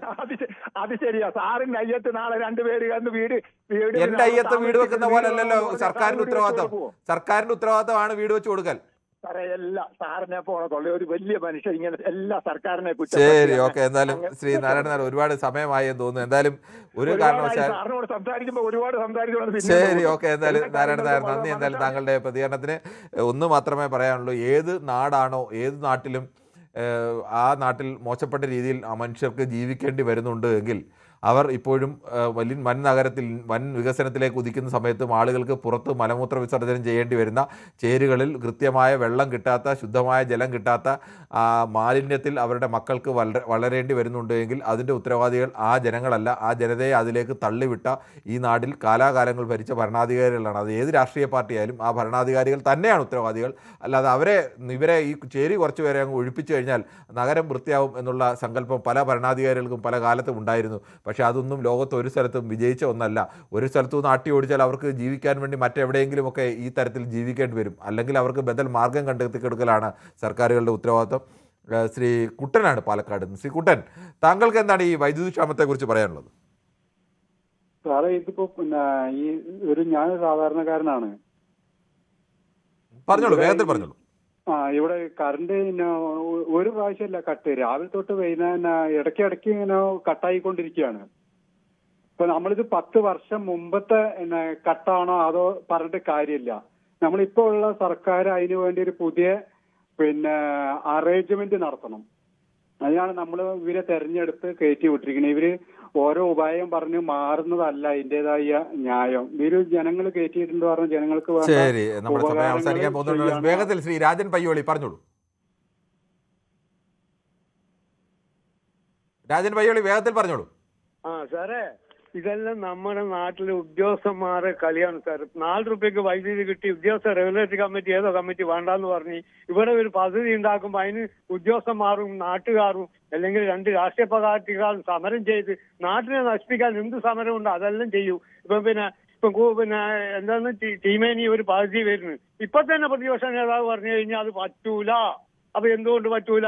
അവർക്ക് ഇത് ഉണ്ടാക്കണം, അടിയുണ്ടാക്കണം. രാഷ്ട്രീയം എന്ന് പറഞ്ഞാൽ പറ്റാത്ത ഈ രാഷ്ട്രീയക്കാരും ഉദ്യോഗസ്ഥന്മാരും കൂടിയിട്ടാണ് സാർ നമ്മളെ നാട്ടിൽ ഇങ്ങനെയാക്കുന്നത്. ഏതാണ്ട് നാട്ടുകാർ നല്ല നാട്ടുകാരാണ്. നമ്മളെ നാട്ടുകാർ ആരും ഒരു കുട്ടിയും ഇതിലല്ല. ഒരു വീടില്ലാത്തവന് വീട് വെച്ച് കൊടുക്കാൻ നാട്ടുകാരായ നാട്ടുകാർ സംഭാവന ചെയ്തിട്ട് വീട് ഉണ്ടാക്കി കൊടുക്കുന്ന നാട്ടുകാരാണ് നമ്മളെ നാട്ടുകാർ. അപ്പൊ ഇവിടുത്തെ ഉദ്യോഗസ്ഥന്മാർ അവരെ കമ്മീഷനും അവർക്ക് വേണ്ടിയിട്ട്. ശരി, എന്തായാലും നമ്മുടെ സമയം അവസാനിക്കുകയാണ്. പ്രേക്ഷകരുടെ ഭാഗത്തു നിന്ന് കഴിഞ്ഞ സർക്കാർ അവസാന കാലത്ത് ഇങ്ങനെ ഒരു ക്ഷാമം മുൻകൂട്ടി കണ്ട് ചെയ്തില്ല എന്ന് പറഞ്ഞവരും, അതല്ല ഈ സർക്കാർ അധികാരത്തിലേറി 2 മാസത്തോളമാവുന്നു, അപ്പോൾ ഈ സർക്കാരിന് അതിന് മറുപടി പറയേണ്ട ഉത്തരവാദിത്തം അല്ലെങ്കിൽ പരിഹാരം കാണേണ്ട ഉത്തരവാദിത്തമുണ്ട്, എപ്പോഴും എല്ലാം കഴിഞ്ഞ സർക്കാർ ചെയ്തില്ല എന്ന് പറഞ്ഞുകൊണ്ട് തന്നെ മാറി നിൽക്കാൻ കഴിയില്ല, പുതിയ സർക്കാർ കഴിഞ്ഞു, അതിൻ്റെ മധുവിധു കാലമൊക്കെ കഴിയുന്നു, അപ്പോൾ അത് ചെയ്യേണ്ടതാണ് എന്ന് ചൂണ്ടിക്കാണിച്ചവരുമൊക്കെ ഉണ്ട്. പലതരത്തിലുള്ള അഭിപ്രായ പ്രകടനങ്ങൾ സ്വാഭാവികമായും പ്രേക്ഷകരുടെ ഭാഗത്തു നിന്ന് ഉണ്ടായിട്ട് ബദൽ വൈദ്യുതി നിർമ്മിക്കാനുള്ള മാർഗ്ഗങ്ങൾ നിർദ്ദേശിച്ചവരുണ്ട്. അതോടൊപ്പം തന്നെ ഈ ഷോർട്ട് ടേം പരിഹാരങ്ങളല്ല വേണ്ടത്, ദീർഘകാലാടിസ്ഥാനത്തിൽ കേരളത്തിൽ ഭാവിയിലേക്ക് അടുത്ത 10-20 വർഷത്തേക്ക് എത്ര വൈദ്യുതിയുടെ ആവശ്യമായി വരും, ആ വൈദ്യുതി എങ്ങനെ നമ്മൾ കണ്ടെത്തും, അതെങ്ങനെ ഉൽപ്പാദിപ്പിക്കും, അത് എത്ര ഇവിടെ നിന്ന് ഉൽപ്പാദിപ്പിക്കാൻ കഴിയും, അത്തരത്തിലേക്കുള്ള മാറ്റങ്ങൾ ഇപ്പോഴേ പ്രവർത്തനം തുടങ്ങണമെന്ന് ദീർഘവീക്ഷണത്തിൻ്റെ അടിസ്ഥാനത്തിൽ പറഞ്ഞവരുമൊക്കെ പ്രേക്ഷകരുടെ കൂട്ടത്തിലുണ്ട്. എന്തായാലും നാളെയും ഇതേ സമയം ന്യൂസ് 18 പൊതുവേദി മറ്റൊരു വിഷയമായി.